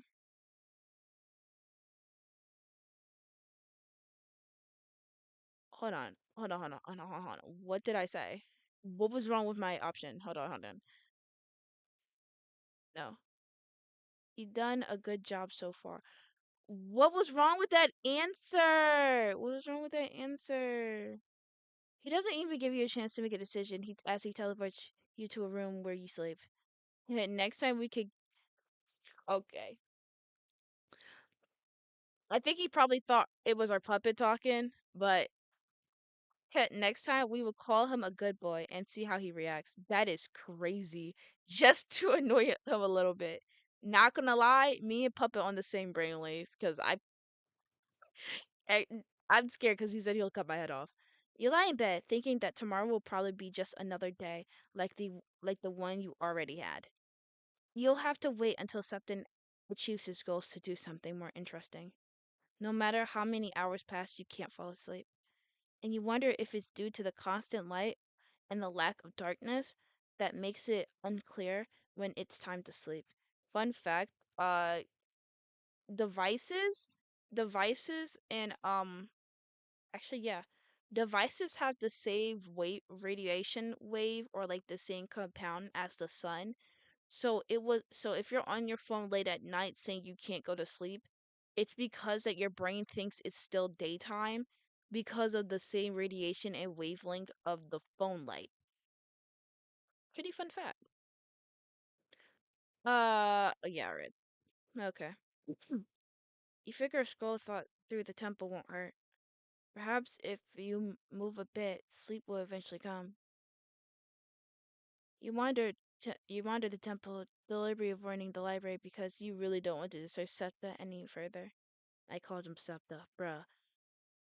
You don't want to lose any part of your body today, Septa. Gotta remember to call him that instead of transportation. As you pass by the altar room, you hear murmurs. You think it's Septon's voice, sounding arrogant. You approach to see if it's really him. You try to move as directly as possible so you do not disturb the atmosphere, as he would surely notice any coincident sounds. Or I just mind my own beeswax. Hmm? It might be saved.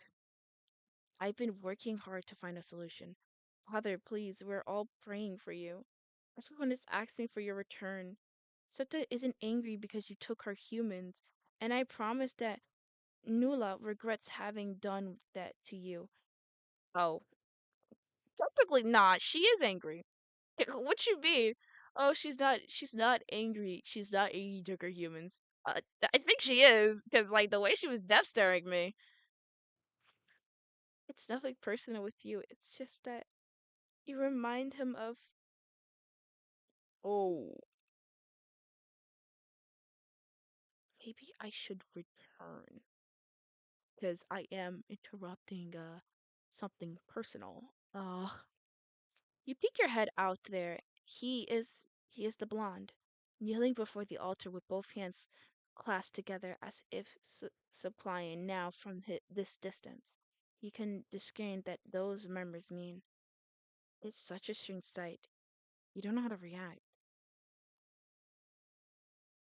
What? Oh my goodness. I did say that I'll return to my room.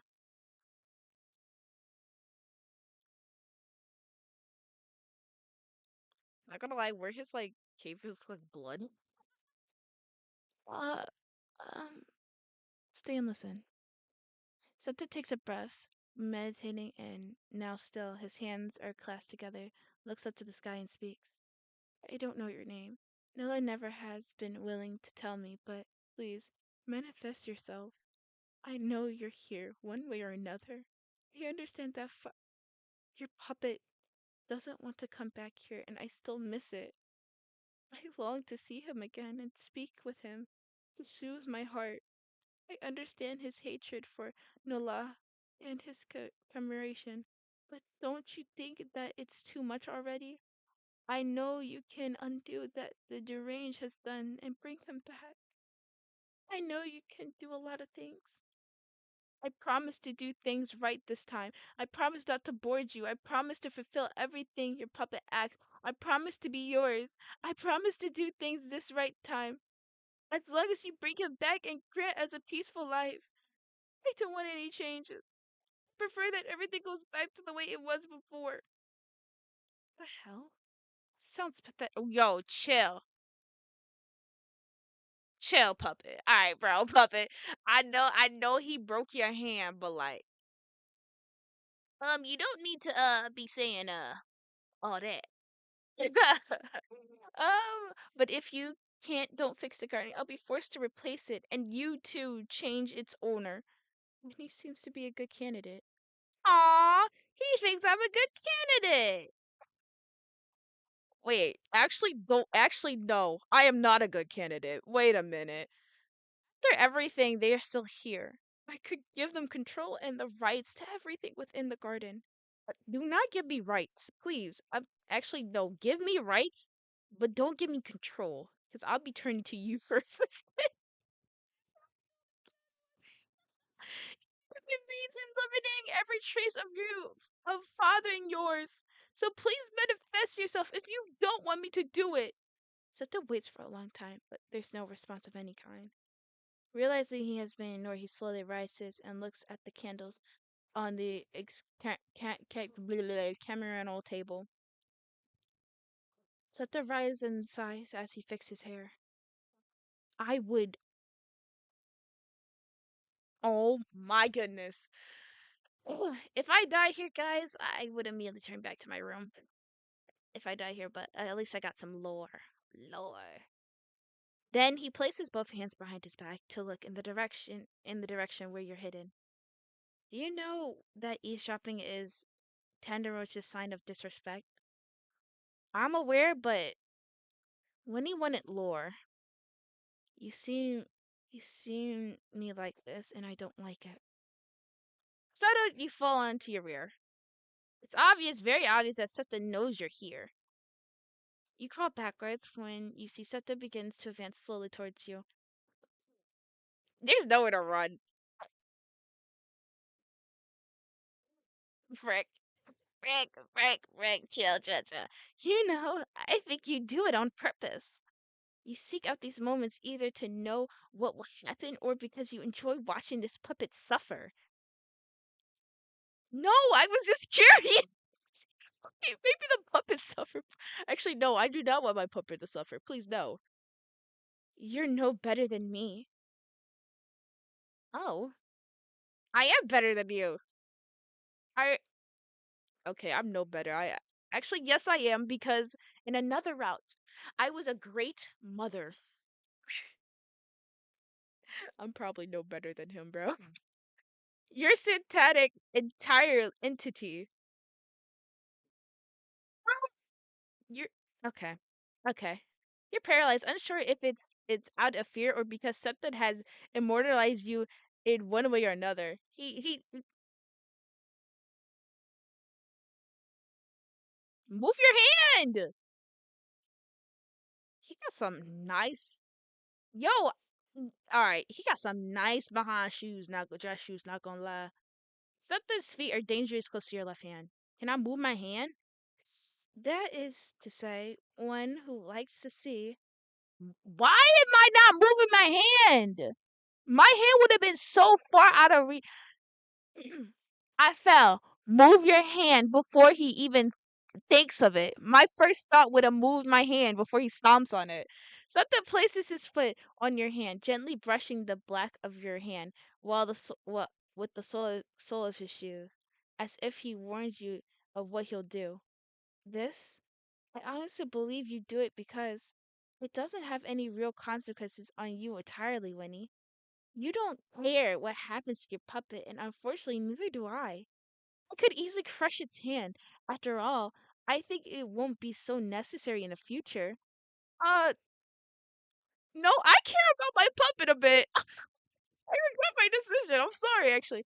But today I feel merciful. Except the last. The power domain between you and that puppet is fantasy. Fa- fantasize me. We both know that the puppet will do everything you tell it to do. So what will you do? Puppet!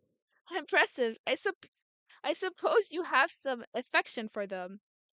Seta bends down and grabs you by the jaw, forcing you to look at him in the eyes. He slowly approaches, and for a moment you think he will kiss you.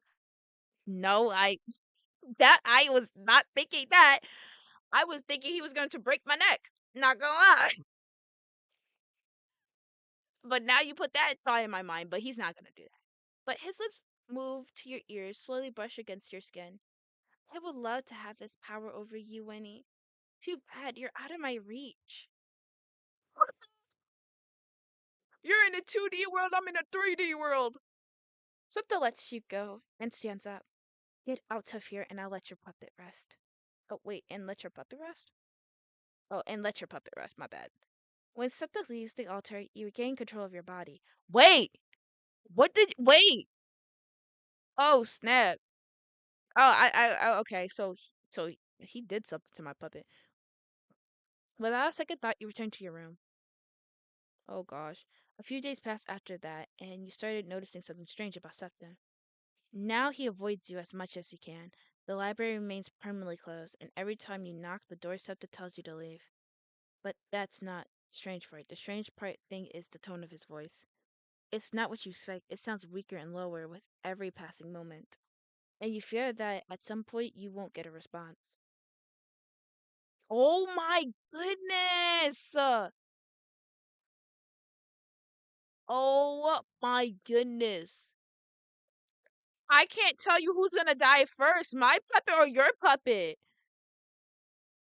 One morning, you awaken by Septa, who is standing at the foot of your bed, smiling but no longer looks angelic as before. He has dark circles that looks as if he's tattooed it onto his face in black ink. You suppose he hasn't slept in days. Perhaps he has been busy reading and searching for whatever it is he seeks in the books of his library. I think I know that. I think I know what the problem is. What is he talking about? The identity of your puppet prevents me from establishing the bond. We need to completely empty the body to join. We're killing my puppet? Hold on, wait a minute. Something ain't right here. You can't you can't start this madness so early, please. You haven't even had your breakfast. Acceptus has already begun his antics. Although you'd be grateful he isn't condemning you in the harsh tone he usually uses, not today. Today he appears anxious and distressed. We have to do it now. Let's go. This time Seta doesn't teleport you to your destination. Instead of, he prefers to walk. I think he's walking so our puppet can have some at least some knowing that you're gonna die. It gives our puppet reassurance. That's not reassuring puppet. Our puppet's like strangling us. But His way of walking is slow as he struggles or feels pain when he's moving. Oh, at this rate, you'll arrive there tomorrow. Ask if he needs help. Yo, stop looking at me disgust, bro. You're looking pain. Septa pauses his walk and turns his head to look at you. The spouse frowns, sealing your fate. You shouldn't have asked that. Do you intend to help me? For a fraction of a second, you notice the eyebrows raised, evoking an expression you never had imagined seeing.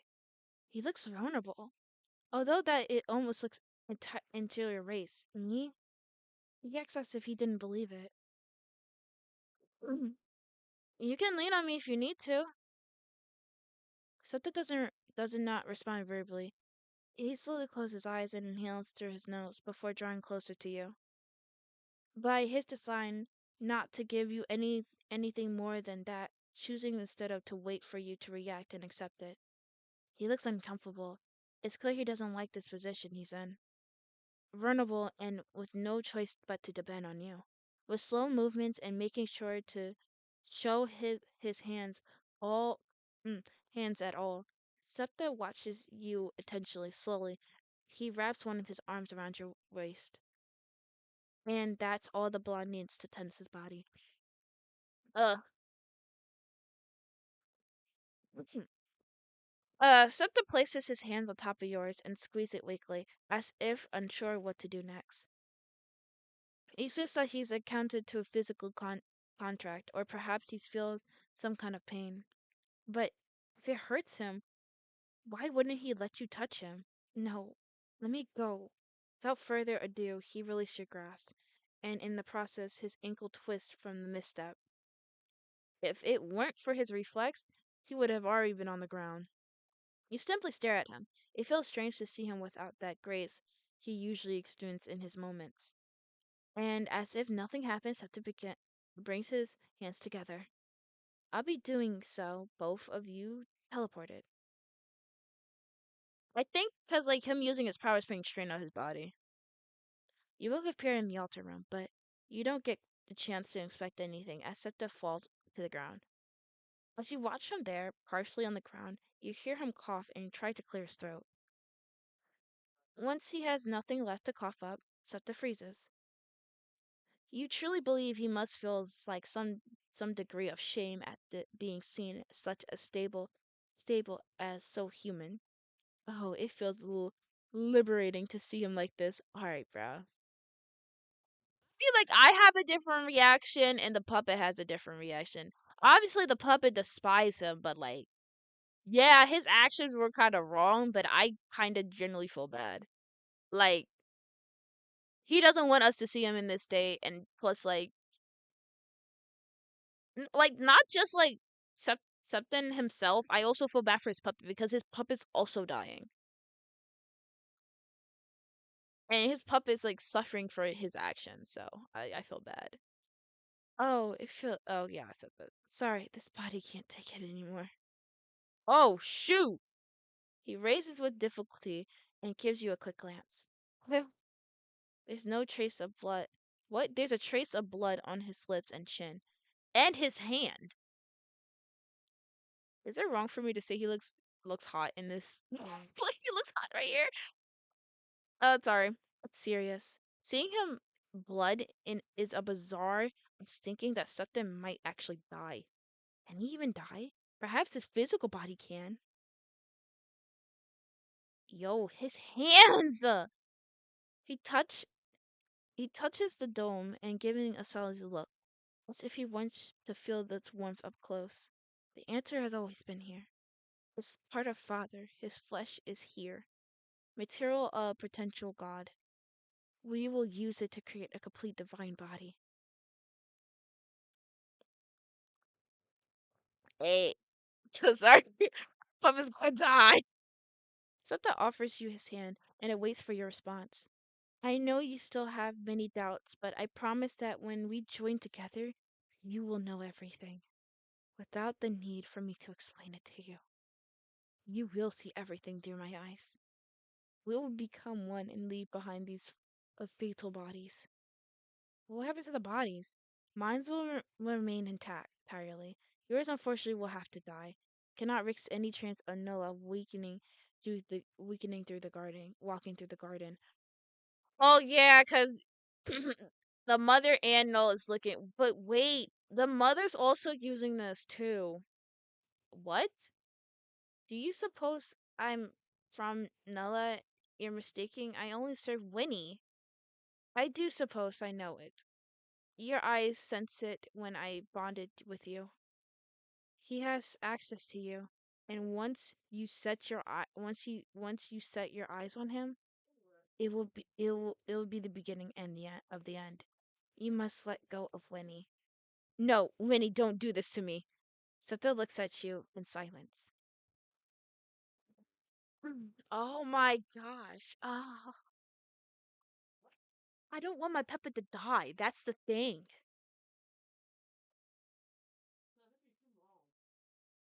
You have to do something to let them live. Yours will live, mine will die. What the frick? Do you care about the puppet? Yes. Please, please, I'm trying to help you. Don't let them die. Maybe we can think of something. Seta begins to cough again. We must hurry or he will die. Frick. Is he referring to his puppet? Give me your hand. You grasp his hand tightly, and Seta begins to recite chants in words you cannot understand. Father, Father, with this sacred body I shall fill my ultimate will for the new age without your presence or condemnment. I will take the soul and merge them into one, creating the divine being in the body and soul. And forgive us our trespasses. Oh my gosh. Something in the room changes, and the space gradually disappears, leaving behind absolute white, with only you and Septa and the candle remains.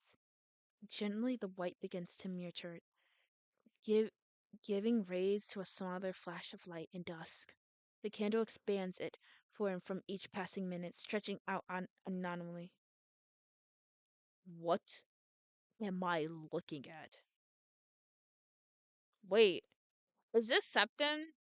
And this, well, obviously we know we okay. This is what Septa looks like. And Raphael. Wait, I thought Raphael had. Okay, wait, huh? I'm confused with the wing color. I thought his wings were red. I think it shows Raphael. This is Raphael. His wings are blue and then red eyes. Search for a form. Search for a figure. Search for a perfect form of a human body. Transfer the eyes of the greater entity into a new body. Wait, you're coming into my body? The freak? You feel a intentional pain in your eyes, as if they were being pressed against your skull. Ew. Ew, like pressed against my skull, as if they were burned, as if they were being torn out your force. Oh, torn out by force. Is it, yo, am I transfer my essence into this new body and let us become one? You stop seeing, you stop hearing. Everything turns black.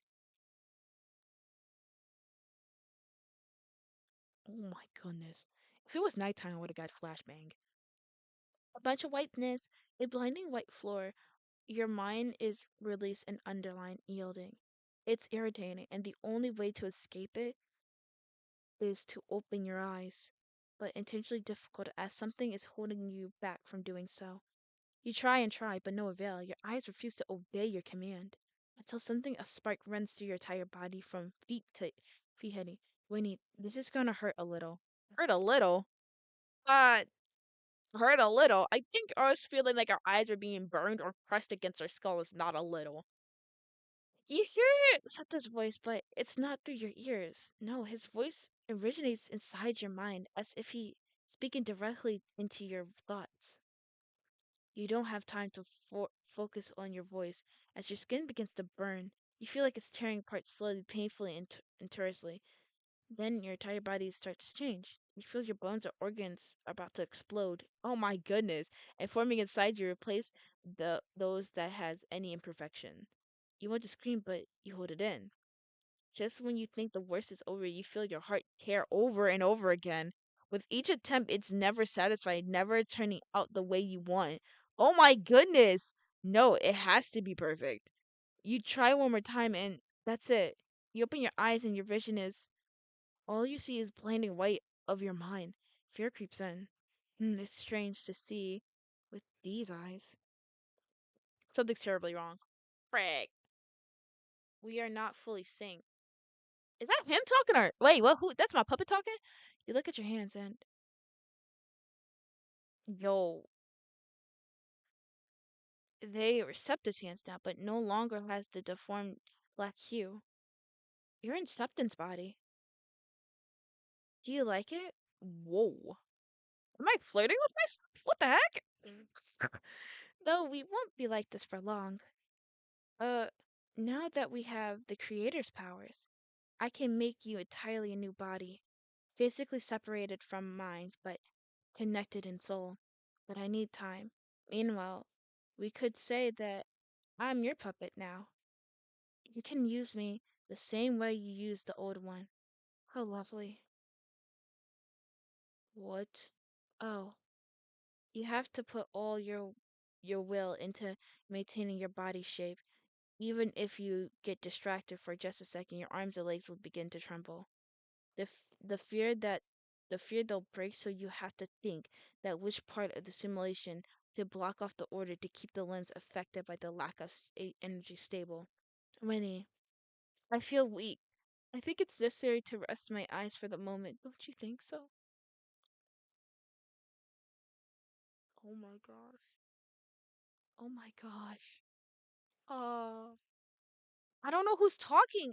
If I don't know if it's my puppet talking or Septon's puppet talking.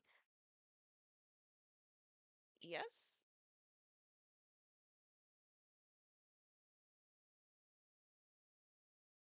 Oh my goodness. Wait. Oh, he said not for a second to let your guard down. And I let my guard down.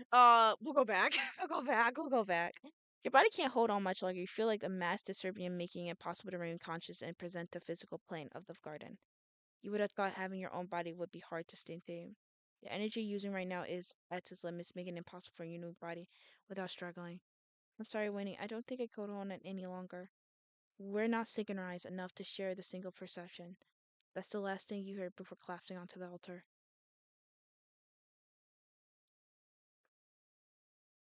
In the beginning, there was nothing, only darkness and destruction, until Dunia arrived, your father. But you have a faint suspicion deep within your tight chest that he doesn't consider you as someone, much less as a son. You're nothing. Nothing compared to his goal of continuing to create.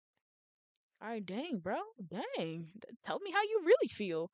Again and again, you recall the few fleet conversations you were honored to have with him. You filled your soul with hope and comforting warmth that wrapped around your entire enforced being. And other times, the conversations left you with more worries than you needed. You never had truly stability in your first days of consciousness. But even so, your soul masks of silent moments between conversations. That look of pride he give you whenever he do something right. A look that would instantly turn into words like "you can do better." You'll for- you'll forget to add this. If you keep this up, you won't be able to sustain the garden. No, there's no point of coming back here. You don't feel like dragging into this any further. You have to get out of here. When you lift your head, you notice a path inviting you to follow it. So you take it. What is happening? The moment your feet touch the path, the place distorts and shifts. It's a path made by a strange mixture of sand and water. Is this the sand and this is the water? Or is the sand blue and we just walking on brown water? There's nothing else, so you can do is walk. When you look behind, the path fades away, leaving no trace of your steps. There's no ambient noise, not even the sound of your feet touching the water. Nothing to accompany you when you walk and gauze you at your soul. With enough step, you'll grabs a hold of you, clings to your back, and then lets go, but only after sealing a bit of your hope. It repeats its process until you're left with a miserable drop of it.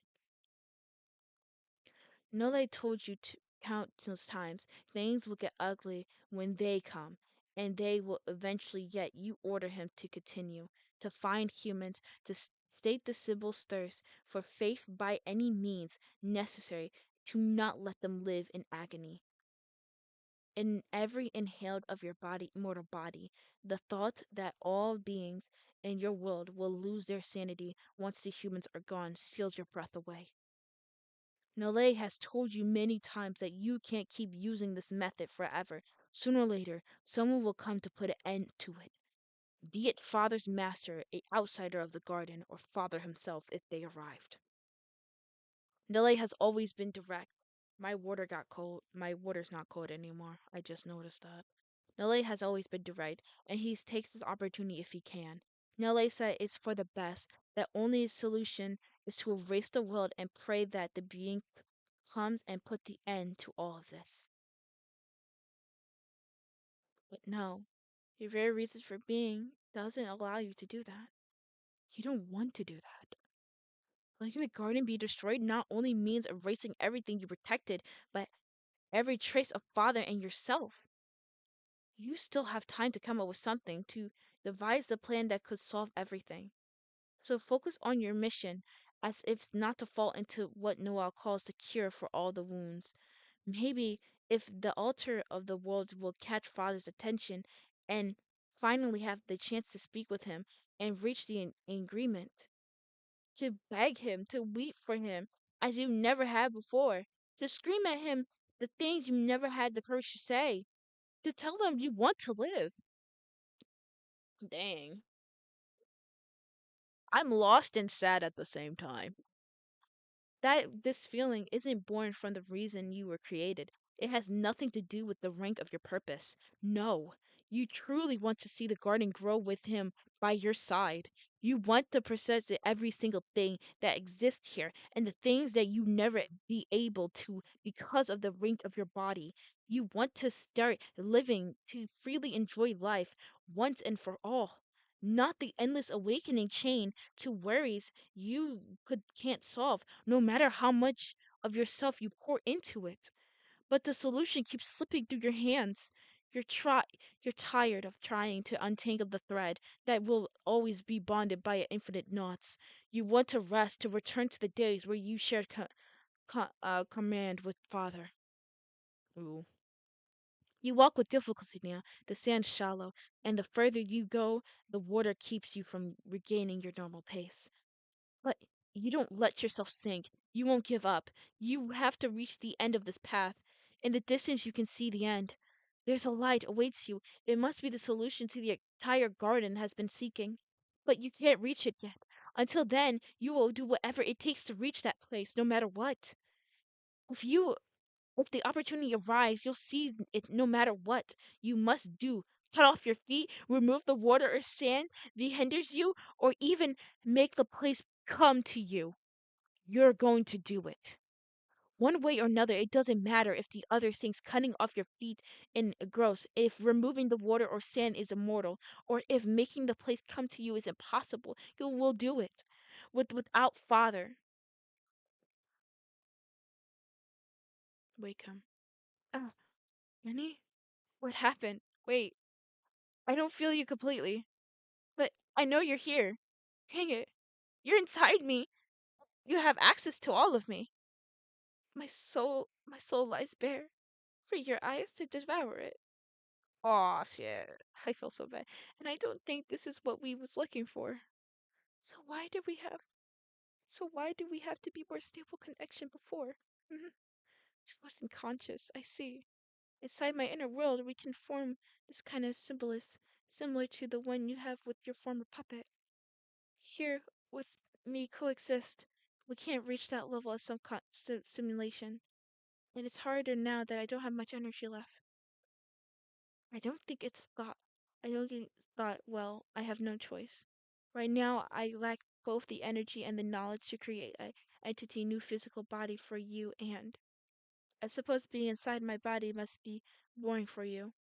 Since you stopped being you and became me, you begin to experience firsthand my protection of this world, my desires and thoughts. Damn. Okay, listen, we'll do something. I promise you more freedom in this world, so I'll give it to you. I have neither the means nor the knowledge to create a new body capable of holding you, but I can mortify my own. I rise from the altar and look around. Raphael is on the floor beneath, breathing. That's good, he's fine. There's no trace of the puppet. Could it have been discarded? I can't sense its presence within my domain. Is he dead? I think so. I'll worry about that later. Now I must move Raphael's body to a safe room. Raphael's body's vanished from the temple, from the clap of your hands. He now rests unconsciously in his bed, and there's nothing you can do to wake him. Now, not without a heart fit for him. We'll see what we can do with Raphael later. First, I'll give you a hand. I'll give you a hand so you can interact with this place. I'll attempt it now. Two should be enough I suppose. I sigh and begin chanting words I have always known but never dared to perform. So, is this Septon talking or me talk? I think this is me. I don't know. I think this is me talking. Or Septon. I don't know who's talking in the shaky letters. Usually when they shake the letters, it's the puppet. So it's probably Septon talking. Out of respect for our father, this one is his personal interactions. Intravenous of immense energy of protection, and I never thought that I would use it until Noah raised father's arm. I still remember seeing father 7 days after I received Raphael's body. It was the first and last time I saw him that way. After that, he vanished. I didn't even get the chance to say goodbye. He handed me a candle and said that he would punish Sextum. Wait, what does she do? I don't think the punishment will exceed for everyone for long. I understand it as right to him. Okay, clearly father is completely. Stop thinking about father. Stop thinking of father. You're right. I must continue. Out loud, I recite the pack so that you may gain more freedom. So you're no longer bounded to read me this way. I suppose it's better like this. Winnie, this satisfies your need to be involved with this world. And since I have the role of being your host, I'll try to keep my word. Now you'll have my main eye and my hands to do as you please. You'll be able to interact a little more with my world in a limited way, yet more freedom than you had before. You won't we won't lose our body and soul connected, but now you'll have a new perception. You'll set me aside partially since you won't be me, but rather a pair of my hands and eyes. And I'll still remain your narrator and puppet. My hands began to trace slightly as the feel of forbidden and summon as if straining the name Father in the process. Chants rise in Latin as I begin to yield part of this divine body to you. And in the time I created new hands for you, a fragment of being detaches to given to you as long along with it I grant you control. Control is what matters the most. Oh, I want to save because I'm scared that it might end, but it will probably say the end. Seta grants you a part of his identity. The eyes and hands are now yours. They belong to you. Oh, look at him. He's a angelic. Yo, actually, he looks different than Raphael a little bit. Okay. Just Raphael had long black eyelashes. Now you have a little piece of me you can control. I hope this pleases you, Winnie. It does. You'll still be able to feel me. Oh, be able to feel you. Feel me, but your point of view won't be mine. I suppose it's like a new puppet, just a similar one. I hope I can make you complete one later. You may try your new hands now. Okay. I think you can touch me now. Oh, can I touch your wings? You run your fingers along the feathers slowly and gentle. Touching touching them has a calmer effect on Septa. The feathers farther from the base are less sensitive than the ones closer to it. When your fingers brush those small feathers, Septa screams relentless. You're enjoying this more than I thought. Be grateful that I'm keeping my word and letting you test your hands right now. If if it weren't for that, you wouldn't have the right to touch me. That's crazy. No one does. Uh, he touched his wings. His eye twitches. Let's touch your halo. The sensation. Oh, look at my hand. The sensation is strange, like you're touching your own eye. And but there's an intense warmth that spreads from the delicate contract. Something looks uncomfortable. This is something beyond his control. You're touching him, really touching him. So you think the chance of gently stroking his eye before Septum forbids you to continue. Hey, I think you're getting a little too comfortable. Enough. Alright, let me touch your face. Sharp teeth, but not sharp as what's his name? Ah. His cheeks are soft, very soft like humans. It radiates warmth and feels smooth. You can't help but squeeze it a little more. Winnie. Septa's angry, but he retains his composure. He lets out a short sigh and looks at you helpless. I don't want you to do that again. Your face? It's beautiful. Yes, after all, it's Raphael's face, not mine. Forget it. Septa averts his eyes, his gaze disappointed. You struggle to understand why he feels so strange. You stretch and search within him, but somehow Septa won't let you in. You don't give up. You try harder, and just when you think you grasp his feelings enough to analyze them, they twist and slip away from your hands. But those few seconds are more than enough to understand. He isn't completely at peace with his body. No, touch your wings again. I don't know why. I just want to touch his wings. Alright. I'm done. I'm done. I'm done. I'm done. I'm done. I'm done. Ah, my back. Alright, there's nothing else to touch of him. We already touched his wings. We already touched this, and we already touched his face. So why is I squints? Alright, let's stop. Are you done? I want to give you another chance to do this. Wait. Wait, shoot. What? Okay.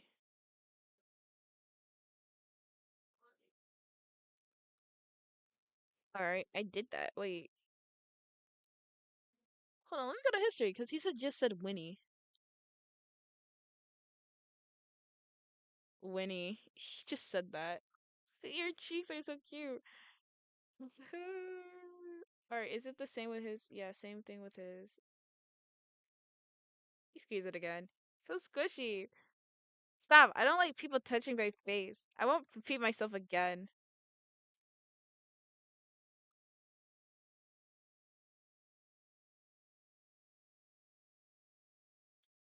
That's enough. This isn't a game. You need to learn to respect. More consider next time. Seta moves your hand away from his face and stops you from continuing the test. You shouldn't have ignored his words. Well, I already did everything I wanted. Your hands stop moving within a second. Seta takes control of them. He moves them side to side, flexing his fingers, opening and closing the fist, testing his functions. They're in good condition. It's it's a very good first attempt.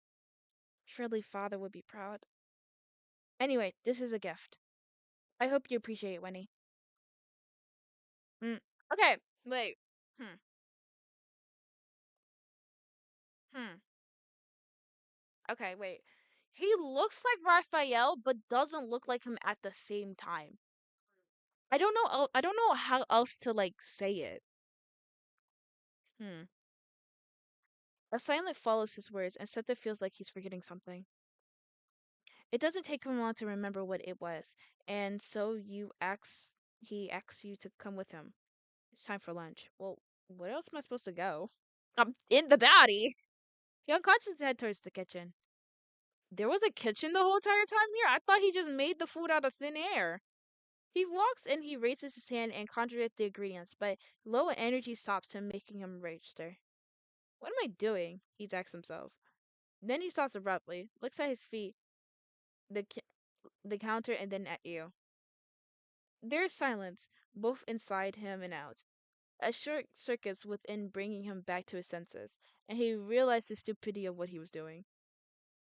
Then he indulges brush of embarrassment occurs, one that only you can feel. You taste the shame bubbling in his stomach for the moment. Wait, he doesn't need to eat anymore, but his face doesn't show it. And you can only taste that it's thanks to the connection you share. Nasita can hide his emotions from you, and that makes him feel more humiliated and angry. But he he won't give you the satisfaction to see it on his face. That would be like losing twice. With a heavy sigh, Septa straightens up and looks away from you. The sense of how Septa doesn't know what to do, he no longer has a clear purpose for the day. He no longer needs to rest his body nor prepare a strict plan meals. His routines no longer has a reason to exist. His body thought similar to his old one in his organs and skin. It self satisfaction. His body beats thanks to divine energy, keeping the rest of his body running like a single engine. But there's no need for simulation. It's it's the rituals and routines that consume time and simply experience it has having a mortal body. There's nothing left to do past the hour, and the real purpose or mission anymore. Something has never had the ideal time, and you feel anxious beginning to creep from his feet, screaming and demanding to do something. Seta doesn't know what to do. I think getting some air would help. Step outside for air. Thank you. You both head out to the garden.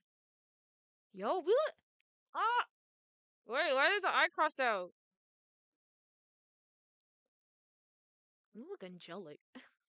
Why is your eye crossed out? Is the eye his or mine? I don't know what the it's. I just noticed it's crossed out right here. We got some nice behind clothes. Oh, wait, we can look. I didn't know we can click on stuff. Let's. These flowers are pure energy. They're connected to the entire garden. They're stretched beyond the ground and reach every corner. Every every though through them, I sense that what can connect cannot be fixed. Tear them off? Why? No. Why do I want to tear this up? I don't want to tear it up. It's so bad. I'm not a destructive entity. His words makes your stomach tingle, or maybe it's his. You remember how easily it was for something to hurt you, and Nola, forgive me. Let me rephrase that. I cannot harm anything born from the garden. Hmm. Wouldn't you like to try it now? I see. Sota fell silent for a moment, and curiosity slips like a sneaky instant rat, settling in his mind. Sota grips the flower by the stem and pulls, expecting nothing to happen. Yo! Like, he just broke it. The flower starts to, um, I think you're feeling more destructive, and I think you need to calm down. Oh, these are cute fishes. Sota watches fishes in silence. I wish I had more things in my garden. Living beings, not just energy. He doesn't say anything after that. You both watch the little energies figures in silence. We'll go there another time, not today. I don't want to go there today. Okay, what else can we interact in the garden with? What? I clicked on him. Okay. Septa takes a deep breath, releasing all the tension he has been holding. I feel better now. Do you want to go back to the temple? Yeah, let's go back inside. All right. 3 days pass during the which Septa declares himself to reserve Raphael's body and getting used to your presence, to yours eternally company, which doesn't leave him for a single moment. After suffocating him with your presence, but now it doesn't feel as uncomfortable as before. Septa has already accepted your company. The room where Raphael lies is identical to all the others in Septa's temple. You need to add something. Add some yellow here. Constantly the only what's necessary. See, you got blonde eyelashes, he got black. This picture looks so majestic, by the way. Uh Septa is there. Wait. 1, 2, 3, 4, 5, 6. So the seventh eye was ripped out. Probably represent when he gave us his eye when during the thing. Something like that. I don't know. Oh, he said we could keep the seventh eye. I remembered. But I don't know if he took it back. Santa observes Raphael, who lies asleep with frowned eyebrows. When you look at him, you can't detect his heartbeat, but his breathing without instant issue. How is he still alive? I'm sustaining his body with my energy. He confessed without hesitation. So this is why Septa doesn't have enough energy to summon or create a body for you. I mean, that's fair. It's like, okay, you know what? I'm not gonna. Is he important? I thought he was just a puppet. Is his heart not working? He came to me with that problem. I have no idea how to create him. I don't know. I have no idea how to create him a heart without independence of my being. Even though I made one for him when I left his body, it doesn't work. Septa sighs. Is he your son? For a moment, Septa looks at you with disgust. Where did you get that from? Did you misread the documents? I didn't read the documents. He clenches his fist angrily. The thought alone seems enough to throw him off, whether because of the documents themselves or how you supposedly found them. I know you was like using him, but I see it kind of does look like a father and son. Like you care for him that much. Either way, set to recognize and size. Impossible. You can't read Latina. Latin. I said Latina. I said Latina. I meant Latin. His eyes fall back on Raphael's body. Oh my goodness. I'm not thinking about it because that word appeared more than once. I'm thinking, did I say Latina instead of Latin when I first saw it? Oh my goodness, I hope not. Oh my goodness. His eyes fall back on Raphael's body. Of course he's not my son, he grumbles. I just care for his body and keep him alive. This is silence and a heavy, overwhelmed kind, but nostalgia nonetheless. Septa starts walking towards the door. Raphael is a good writer. We used to communicate through a journal. I like reading what he wrote for me each time he returns his body. After every meal, I kind of miss doing that. There's a pause in his movement. He blinks in disbelief and realizing he's telling you things you didn't even ask for. How strange. How strange it feels to speak freely with you. That's unsettles him. Septum? Septum raises his hand, a clear sign he doesn't want to hear you reply. But deep down, you sense that Septum is closing a door and stopping himself from releasing the flood of emotions and worries inside, trying to protect his ego. I owe you an apology. I don't want to make you bear my burdens, nor it's necessary for you to comfort me. I don't need it. He says it's summarily. Insist. I assist. I told you, I don't need it. His voice shifts, turning rough and coarse. He's getting angry, but restrains himself. I want to keep pushing.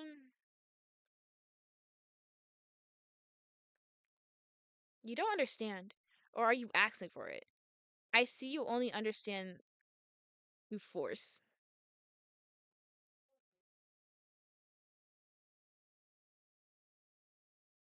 Oh, shoot. Uh, Something takes one of your hands. Oh, shoot. One of your hands and shattered your bones and takes pain brute force through your being. Okay, I'm sorry. I'm sorry. I'm sorry. I'm sorry. I'm sorry. I'm sorry. It's pain through your original. You can't quite grasp a phantom pain that seeps into everything you call your own. And it shatters pain, one that Sutta feels as well. He was determined to continue. Then it's your eye, which is forced shut in an instant. Come back when you learn to respect my word. You're not quite sure what happens next, but your connection with Sutta is severed. I. Stop insisting. Sir. You don't need to do that part. You didn't need to do that part, sir. Uh, what do you want to do now? There's a moment of stillness while Septim ponders what you could do today. I think we could cook. Pass the time. Raphael won't wake up no matter how much we watch him. The problem lies in his heart. Ugh. Okay. The kitchen is so spotless, it feels unreal. Nothing is out of place, and it looks like a photograph. The space is just enough for you for one person. It's designed to accommodate anyone else. Septa tells you that you'll make tartlets, a recipe in the journal he shared with Raphael, but he'd never wanted to make them before. He said it was for the lack of time. And beginning searching for ingredients, your hands move according to the counters and drawers, looking for what set the axe. It feels odd to do this manually, since you could simply summon everything with a clap. Maybe it's the lack of energy, or maybe something wants to experience the human simply of searching for things on his own. There, though, there is also a possibility he enjoys watching you struggle a little while looking for everything. He knows. Oh, oh, this is such a cute little. I don't know what you call it, glove sleeve. I don't know. Once everything is ready, you begin preparing the tartlets. You mix, whisk, and separate the ingredients. It's all very pleasant the moment you feel warm. Watching Septa contract expression is priceless. You could almost imagine a day off with him as your companion, preparing treats for a guest, or just the two of you. Huh. When it's the time to decorate, Septa tops one of them with two pieces of fruit. Only two? Yes. I want you to decorate the rest. I've done all the work. I'm tired. Okay, okay. He says that with a frown, but you sure he doesn't mean it. Septa doesn't get tired anymore. And then once you caught him watching your hands move fantasize. Go ahead, Winnie. Oh, let's. Wait, I know what to make. I know what to make. I know what to make. I know what to make. I know what to make. Wait, what to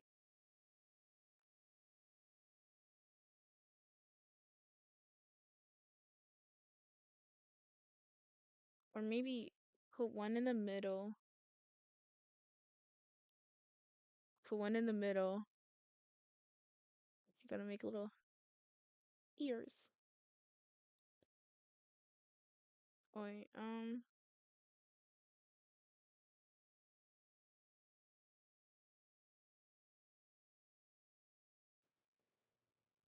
we're gonna make it look spectacular as possible. No, because that would look ugly.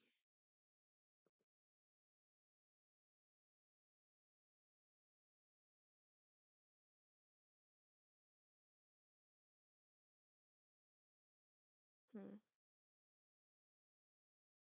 I don't know. All right, that's how much we can take. I want to make that.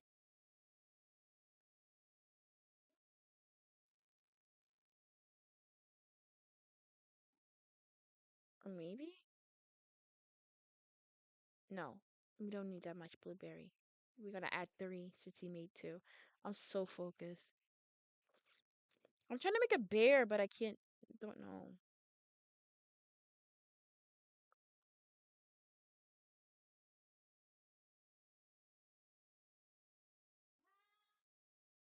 Yeah, let's do that. We'll do this. One raspberry, one blackberry. I try to make a little bear. Stop. After you finish, Sutta admires your work, giving you a long, thoughtful look. He can't help but smile a little. Without saying a word, he takes out one of the tarts and tastes it. He looks at you, so ordinary, almost frightening. You did well, but it's strange to see you handling things. Strange, or do you like it? Both. His ears turn faintly pink. Here, so the daily activities now amount to spending time with you out of the obligation, but he's gotten used to it. You can even sense he doesn't mind it, though he struggles to find a logic in that. Accepting is a slow, uneasy process for him. You're there at all times, accompanying him. Even the silence is present, thanks to your presence. Right now, you're in the garden, and Sefta has been staring at the lake for a long time. Suddenly, something begins to descend from above. Oh my!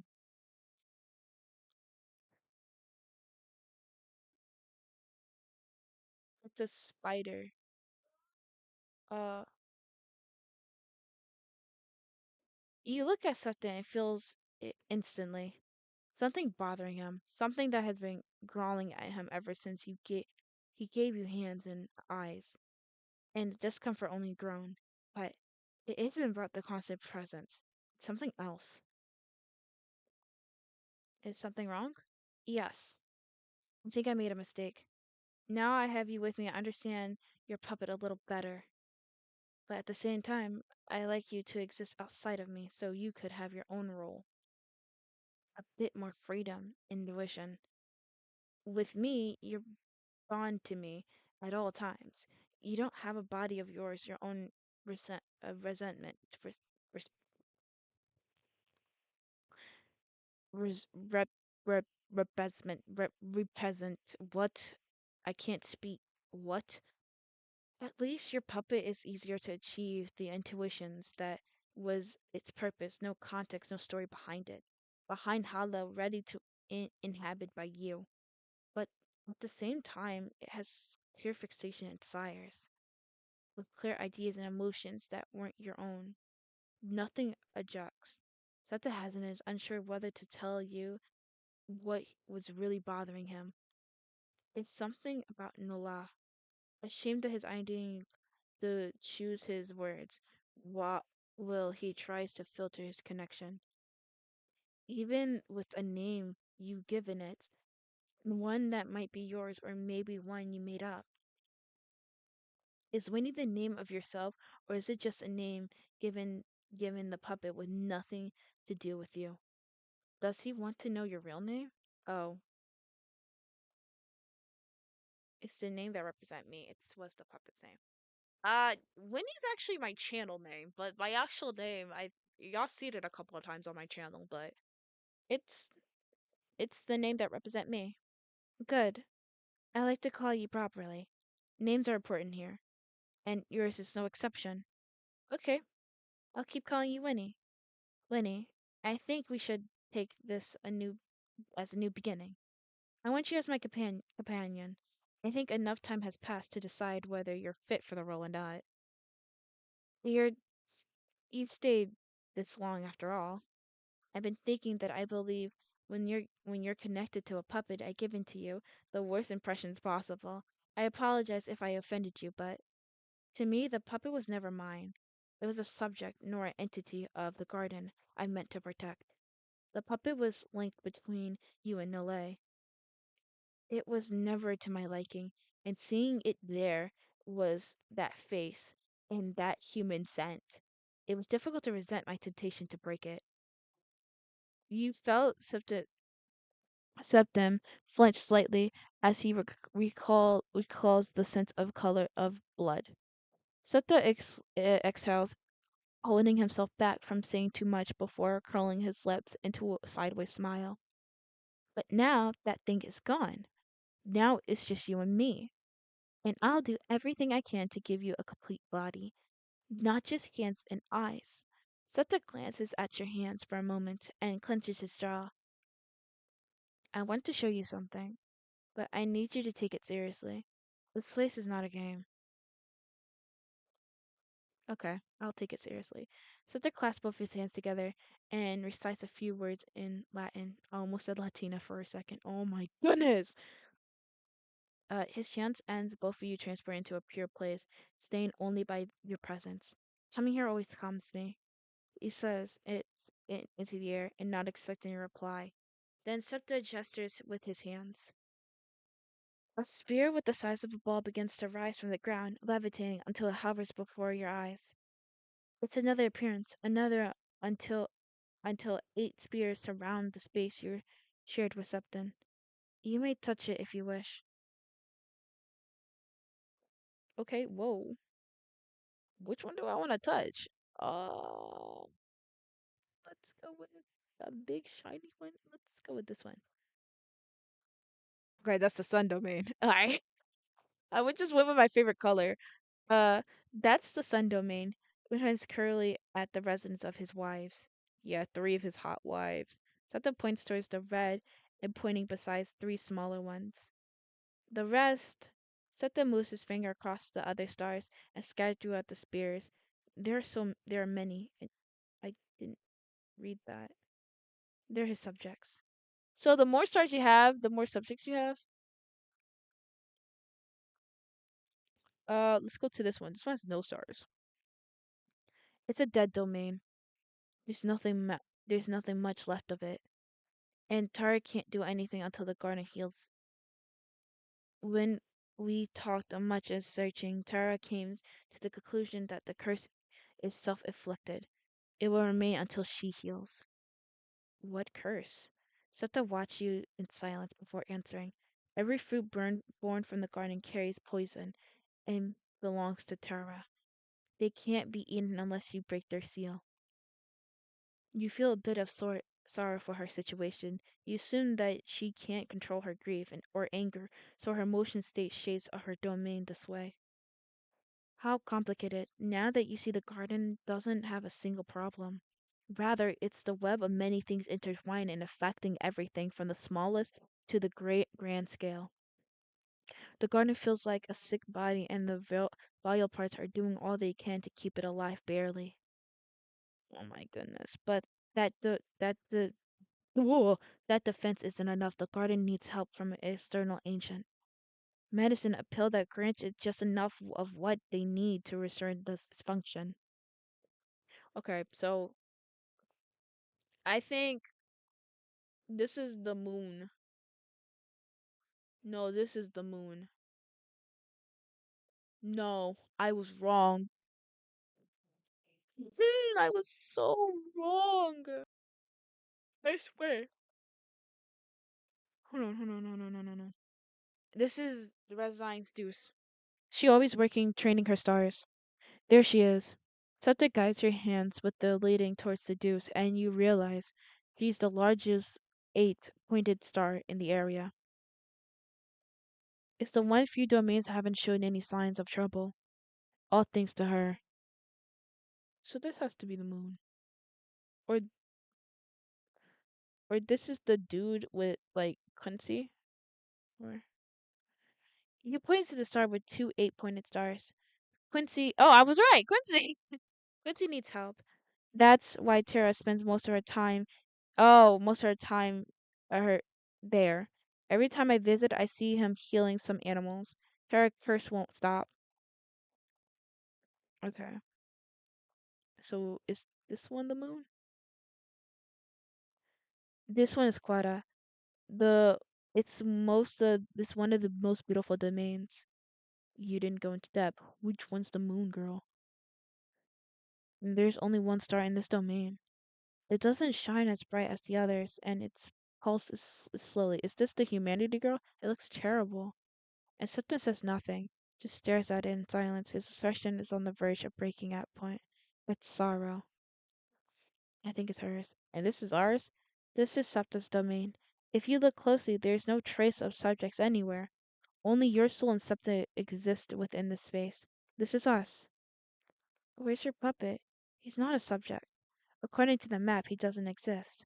According to the rules, he shouldn't be here. Septa sighs wearily. I think that's enough. Do you want to go back? Yes. All right. Days pass as Septa slowly regains the energy he spent creating his divine body, leaving him with more power and stability to Raphael's body and do other things.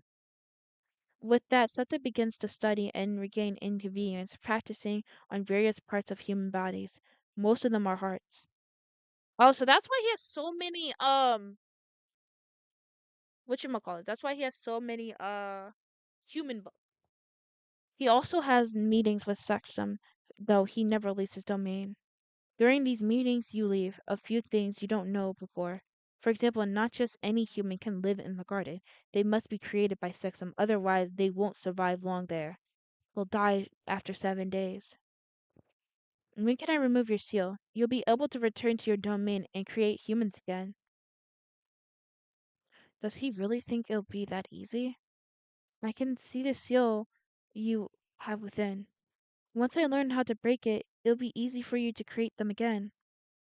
You'll have to start slowly with wet nurses, but soon they'll regain their normal life cycle. You'll get you'll get natural birth again after 5 or 10 years. It'll be like before.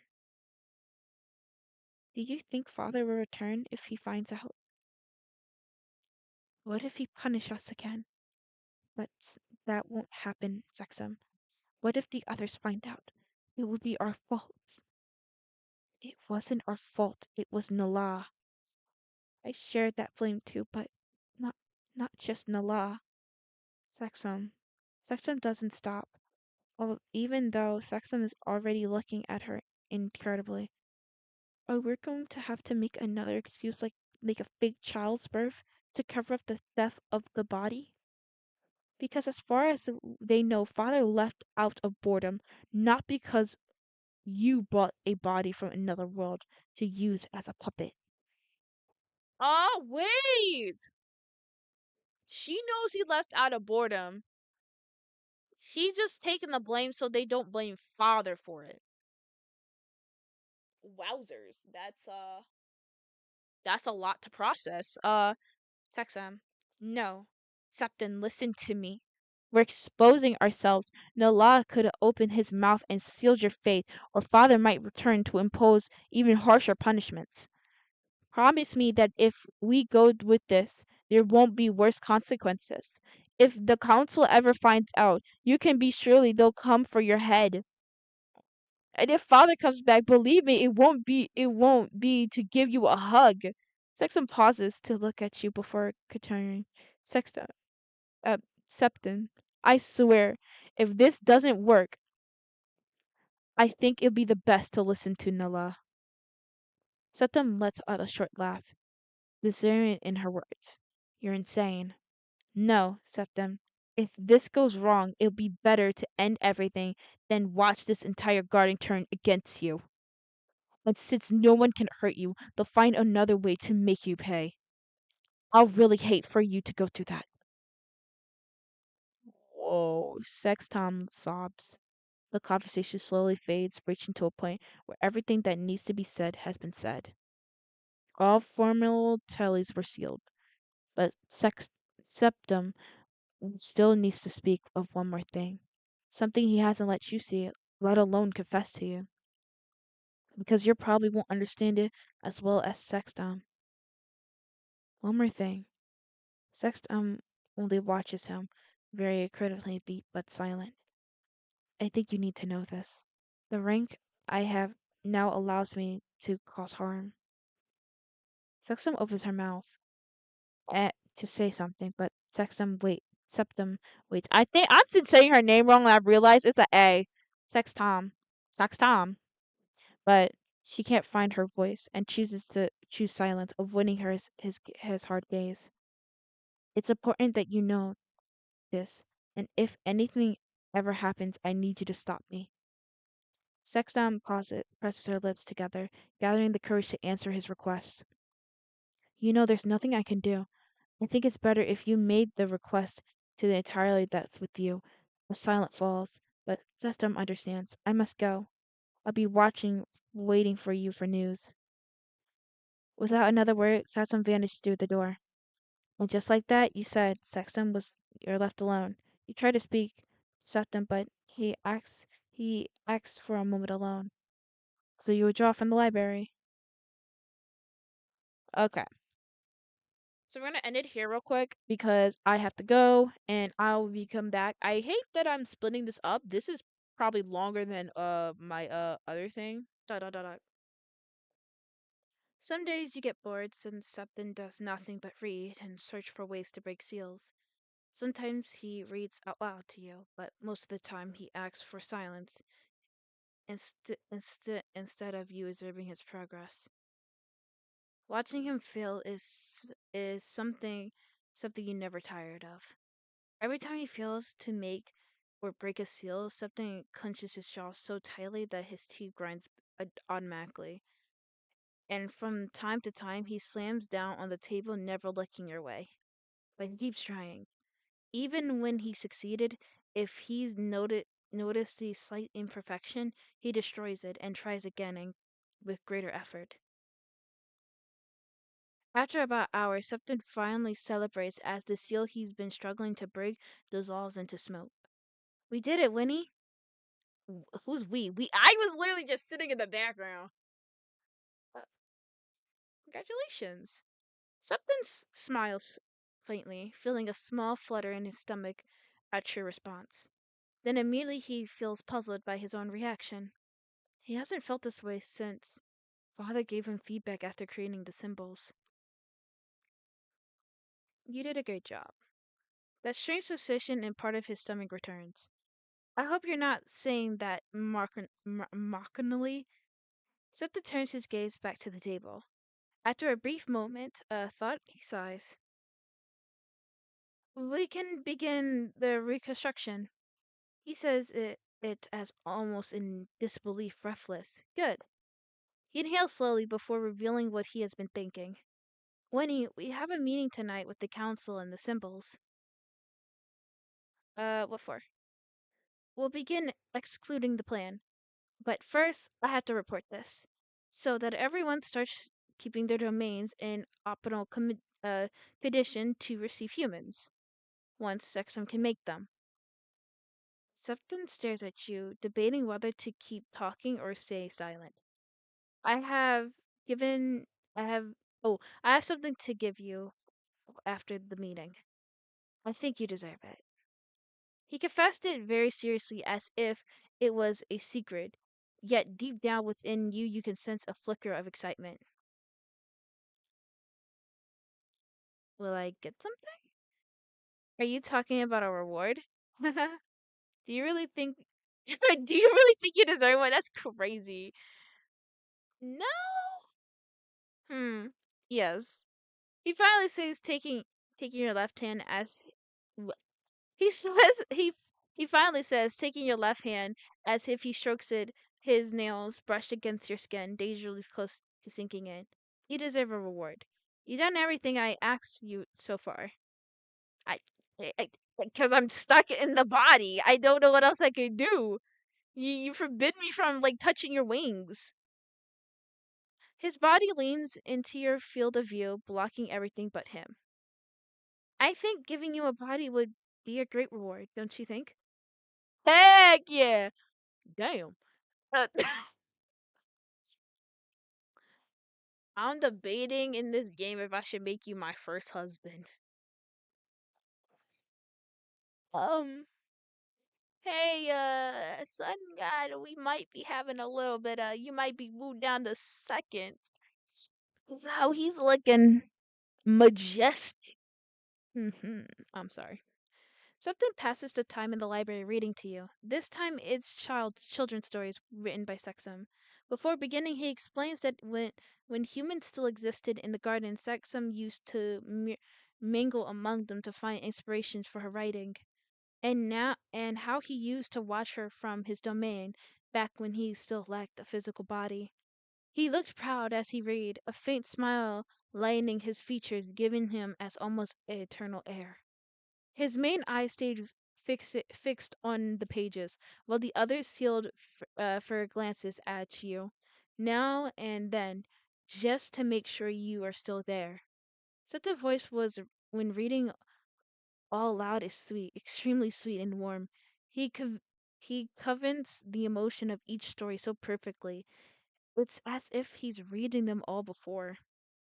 He takes a right pause and uses the perfect tone for each character, never stumbling or sounding surprised by the events unfolding. If he hears how badly I be stuttering, whoa. As the hour of, as the hour of the meeting draws near, Septi's face begins to change.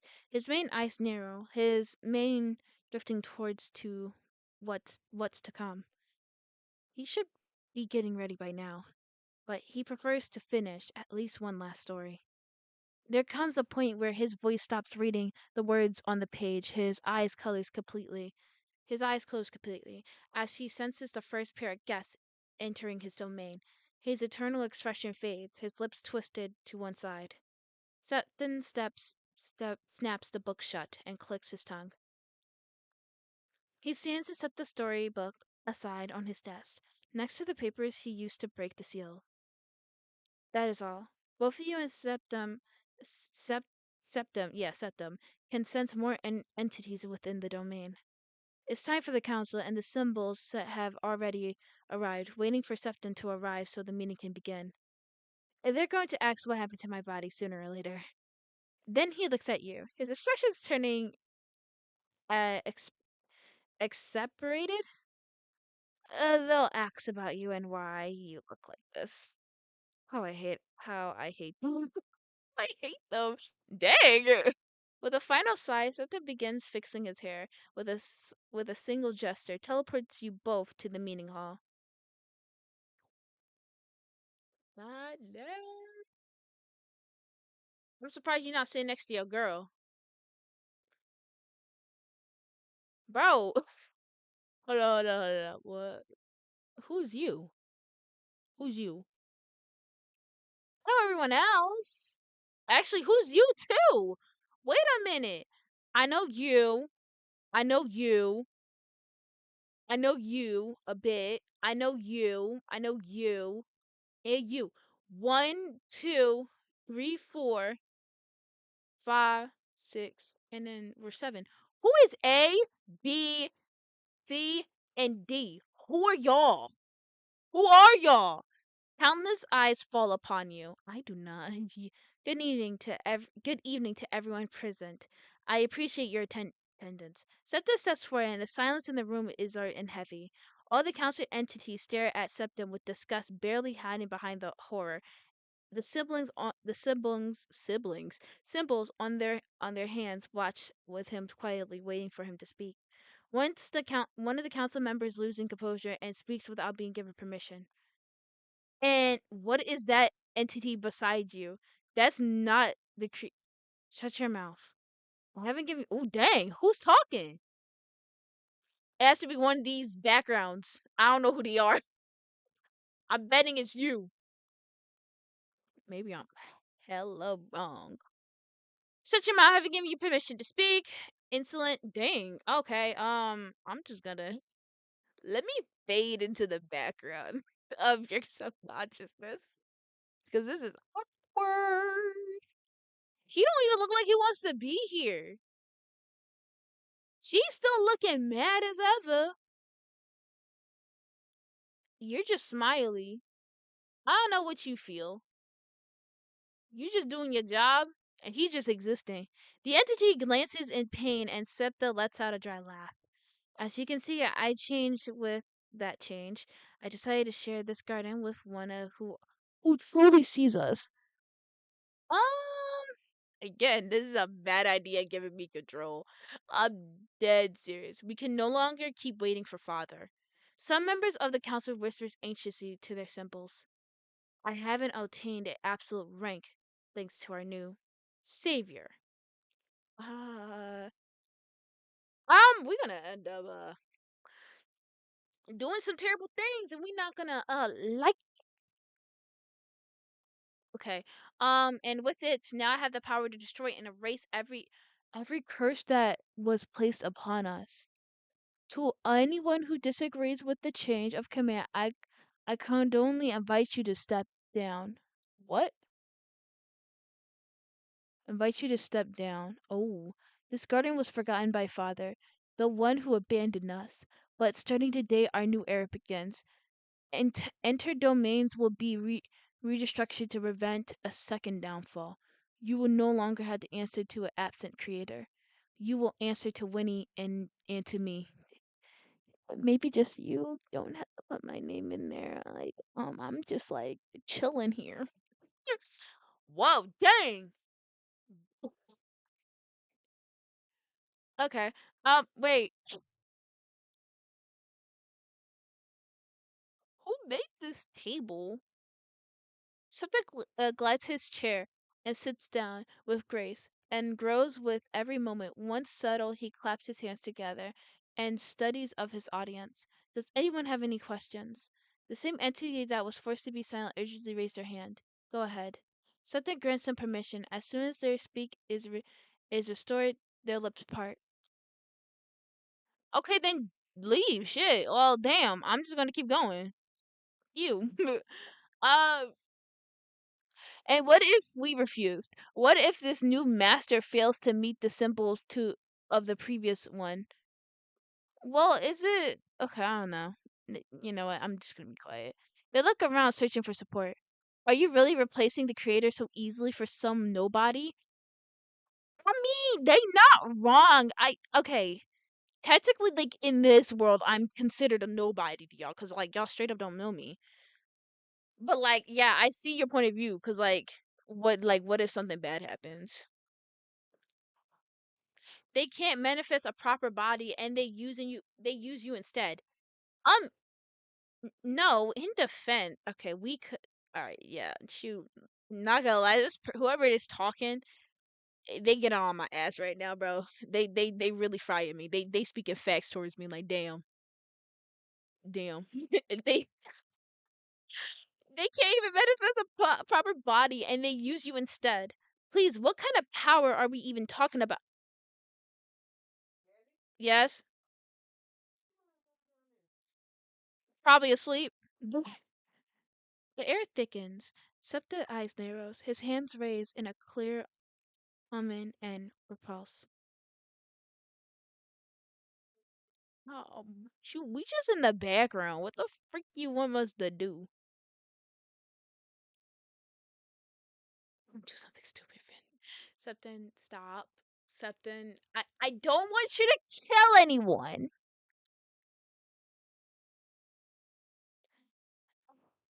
Septon stops for a moment. He seems to consider your words. Septon doesn't even look at you. Please, please don't tell me what to do. Damn. Okay. Yes, sir. They insulted you, Winnie. I I mean, like, get it? Like, you don't need to,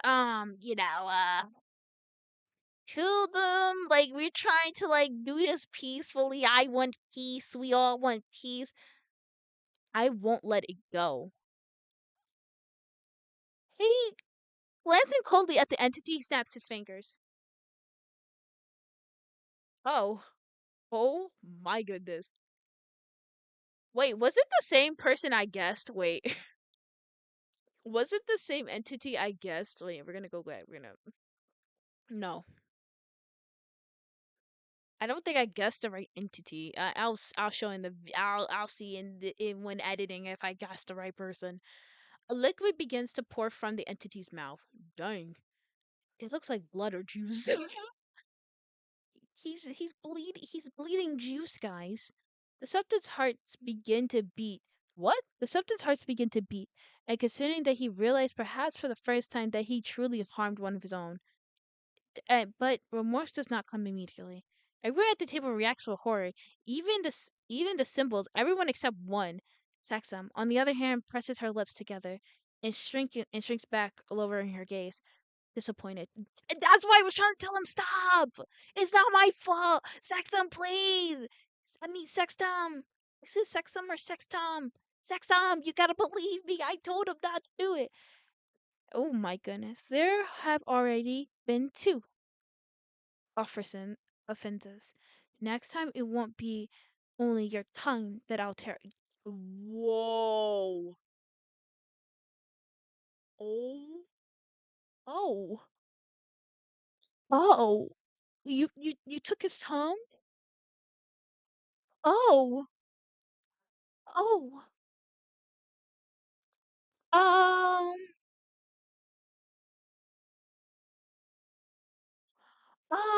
That's not my fault. That's not my fault. God, no, that's not my fault. I told him to stop, and he was like, "Nah, they insulted you." And a Romida. Du's tone is a mix of fear and reapproach, yet she does not dare move a muscle. While Andamoya clutches both of their hands over their mouth and jaw, Uno raises from his seat, leaning on the table to watch with morbid curiosity as the entity Edamora spits out what appears to be blood. That blood is flowing so smoothly. That look. I thought, okay, I was thinking it was juice, but like that's probably his blood. Uh, Holy shit, Septon. Since when can you do that? Amazing. All right, chill. Be quiet. Be quiet, bro. Husband. Shh. Be quiet. His eyes widen as the thought of idea once deemed impossible had overnight become reality. No, husband, no. Stop. Okay, sorry. Can we fight, please? Please. We don't sit down. I don't want to hear any nonsense right now. Flores collapses abruptly back into his seat, just as Deuce rises from hers and bows her head. Your Holy Septon. Please don't do anything to her. Chill, Septon, chill. You made your point. Let her talk. Let her talk. Chill, Septon, please. Septon, chill. No, she didn't assault me. Septon raises his hand, cutting Deuce's speech short. Enough, Deuce. It's not your fault that your advisor doesn't know how to show respect. Now sit down. Does anyone else have any questions? Super handsome, sweetie princess, grab the floor. Yo, if I just see hoping is their tucker, I'm not saying no. I'm saying no. Oh, oh my goodness. I'm being called. She calling my Alexa. Call from lovely mom. All right. Alexa, answer. Yes.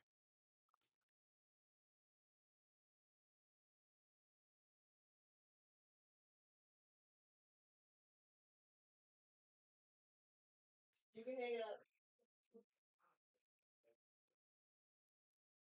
Right. Silver hands wait. Okay. I would have been quiet. Before giving anyone permission to sleep, the blonde glances at you sideways. Now we'll move to the stick. There's no need for you to listen to all of this. Yo, you just put me in a corner.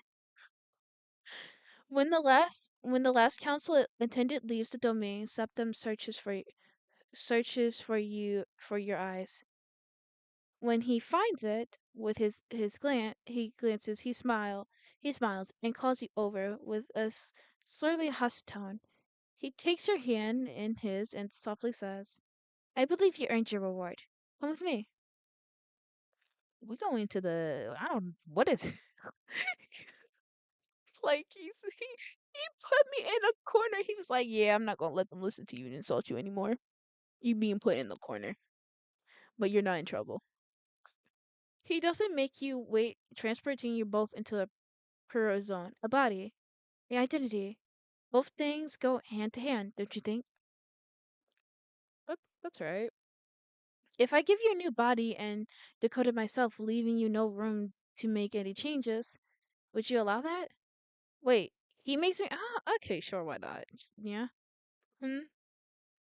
Even if it doesn't suit your taste, even if you don't feel comfortable or identity with it, well, it doesn't matter. The body I'll make for you will also be a gift. One you'll be able to shape however you wish. I'll give you a blank canvas, and you'll shape it to your liking, my dear little creator. Septa takes a piece of that compress you in the palm of your hand. With slowly decoction, he motions he carefully fuses them together. You lose sight for a few seconds, but your other senses multiply and dance together, coordinated down to the smallest detail. Sounds intertwine with the heat and the chill of space where you are now are. The sensation of being existing is comforting, and it grows stronger with each passing second. First your legs and then your arms, followed by your head, you branch into humanoid form without restrictions. It's unhurried creation, with something guiding you by the hand. He guides you, yet you to make the necessary adjustments along the way. The station of life growing stronger, the slit touch of organs expanding and contraction calls you crave more. Puff emerges gradually. It's a pleasant tinkling born from Septon's fingers, guiding over your forming shape.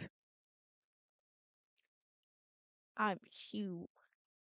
Yeah, he's number one in this game. He's number one. Damn. Your legs catch a gentle breeze, and your freshly formed cheeks feel Septon's hot breath. Your body awakens through 10 flames that burns, but not to harm. His hands travels all over your full formed body, touching and igniting everything in its path. It's not in a small provisions touch. It's a touch that gives you life to your form and generally allows it to term with breath, like the kiss of life you always been waiting for, a body internally your own, yours and no one else, something you can call yourself. Beautiful. Your body isn't just an avatar, it's the purest expression of you within this domain. You're perfect. Something caressed your cheeks with his thumb. Oh, but you can touch my face, but I can't touch yours? That's crazy. You and Sop did spend the day resting outside the temple. Tomorrow will be the sexum seal is broken. Tomorrow will be a busy, but not today. Today something will rest beside you. This feels good. Something is lost in thought and practically open to conversation.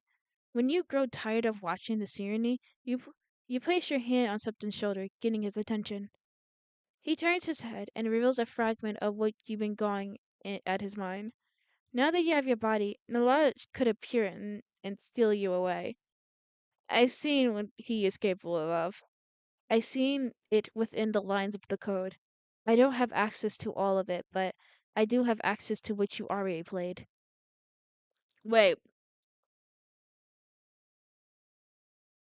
do you know about the other routes? That's right. I can't access all the information, but yes. It doesn't hurt as much now because you're here with me. And I'll make sure you stay in this time limit at the end. It's not a promise, it's a fact. So he oh, so he's me having like a bunch of kids. Does that mean you won't be any more bad endings? Do you want one? No. Shota has tried to suppress that side of himself now that he has direct access to you, but flesh is weak and desire has grown stronger than reason. Just this once, it doesn't matter, it won't hurt you.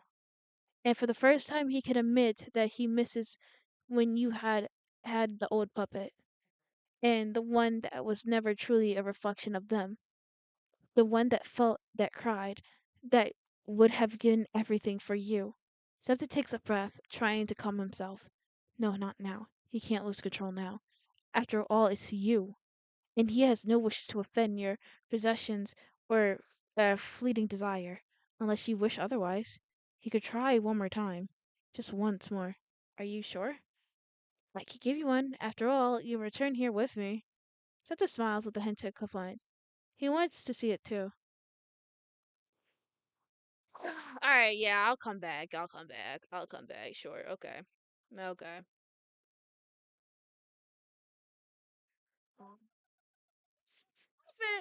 Yo, he just flashbanged me. The world dissolves into a terrifying pure white. You appear in the area with no borders, no floor, only you and him occupied the space. Something approaches with the calmness and makes you uneasy. You can't help but recall past experience, and with two fingers he takes a hold of your jaw. Yo, is he about to rip my tongue out? Please, no. First, his touch is delicate. Little by little, he starts squeezing. His eyes fixated on your skin wrapped under your presence. You're interesting. His face leans close to your ear. The heat of his breath makes you shiver. How I miss doing this. Wait, what? Wait, huh? Okay, I had a total different idea what he was gonna do. Thought he was going to touch my jaw with his hand, bro. I went to the dark side. For a moment, you think that he's going to kiss your neck, but his hand clamps down and lifts you effortlessly instead. Okay, so I was right. Okay. I read a little bit, but I didn't read the second half. So, hmm, I was right. But he's not gonna break my neck. He's not gonna break my jaw. He's gonna break my neck. You hang suspended, his fingers pressing right where the air should be past, but now it can't. He watched you as you choke, his smile wide and his eyes filled with Don't euphoria. forget to take out your trash cans. Well, damn, girl. I think giving you a nerve ending and a divine body pretending to be mortal was the best idea, don't you agree? Your body trembles and a muffled moan escapes your lips, making Septa let out a low, jawed out laugh. His other hand slide. What? I can't tell if he's trying to kill me or do it with me. What?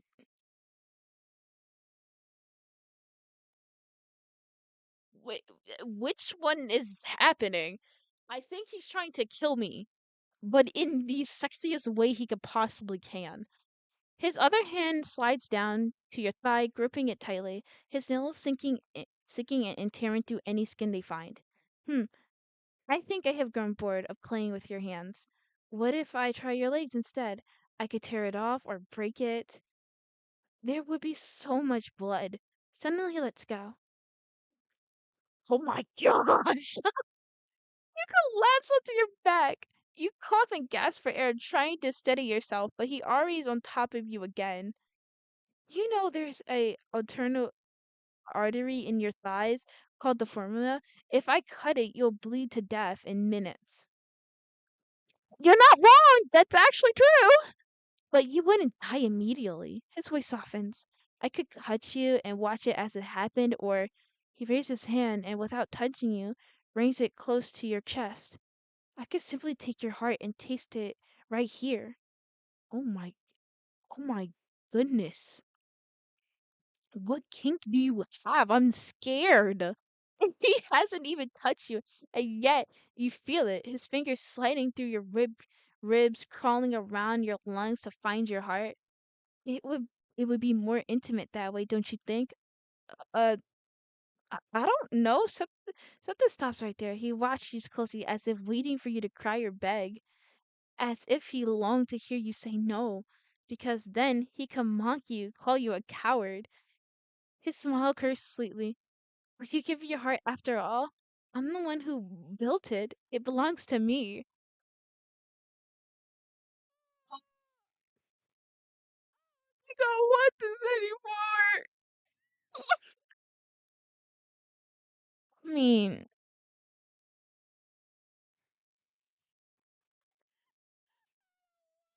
I- so that doesn't rush. No! Oh, my heart. Heart! His fingers pierce through your chest, breaking skin and bone ribs, heart effortlessly, and lets out his hand through. The pain comes quickly, but what you feel is the most pressure strong and invading, boarding up unpleasurable. His eyes don't leave yours for a second. Your heart's beating so fast. Is it because of me? He pulls it out, slowly, still beating, and he glances at it in his fixation before bringing it to his lips. He gives it a gentle kiss, caressing it as if it were something sacred. Then licks it and bites it, un un unshamed of the mass of bothered by the roasted it looked. And just as you're about to leave this, Rosetta leads in and kisses you too on the lips. A soft, innocent touch, and you wake up. Everything is as before, your body intact, your heart back where it belongs, but Septa looks different, ecstatic. Eventually, Septa tells you that you should rest. After all, your body still carries mortal needs. Eating, drinking, sleeping, you still need all of it. The only difference is you cannot die. Tomorrow, I'll wake you up so you can begin our task. I introduce you to the other entrance garden as the new master and the new ruler of these lands, our savior. End of what? That's one way to end it.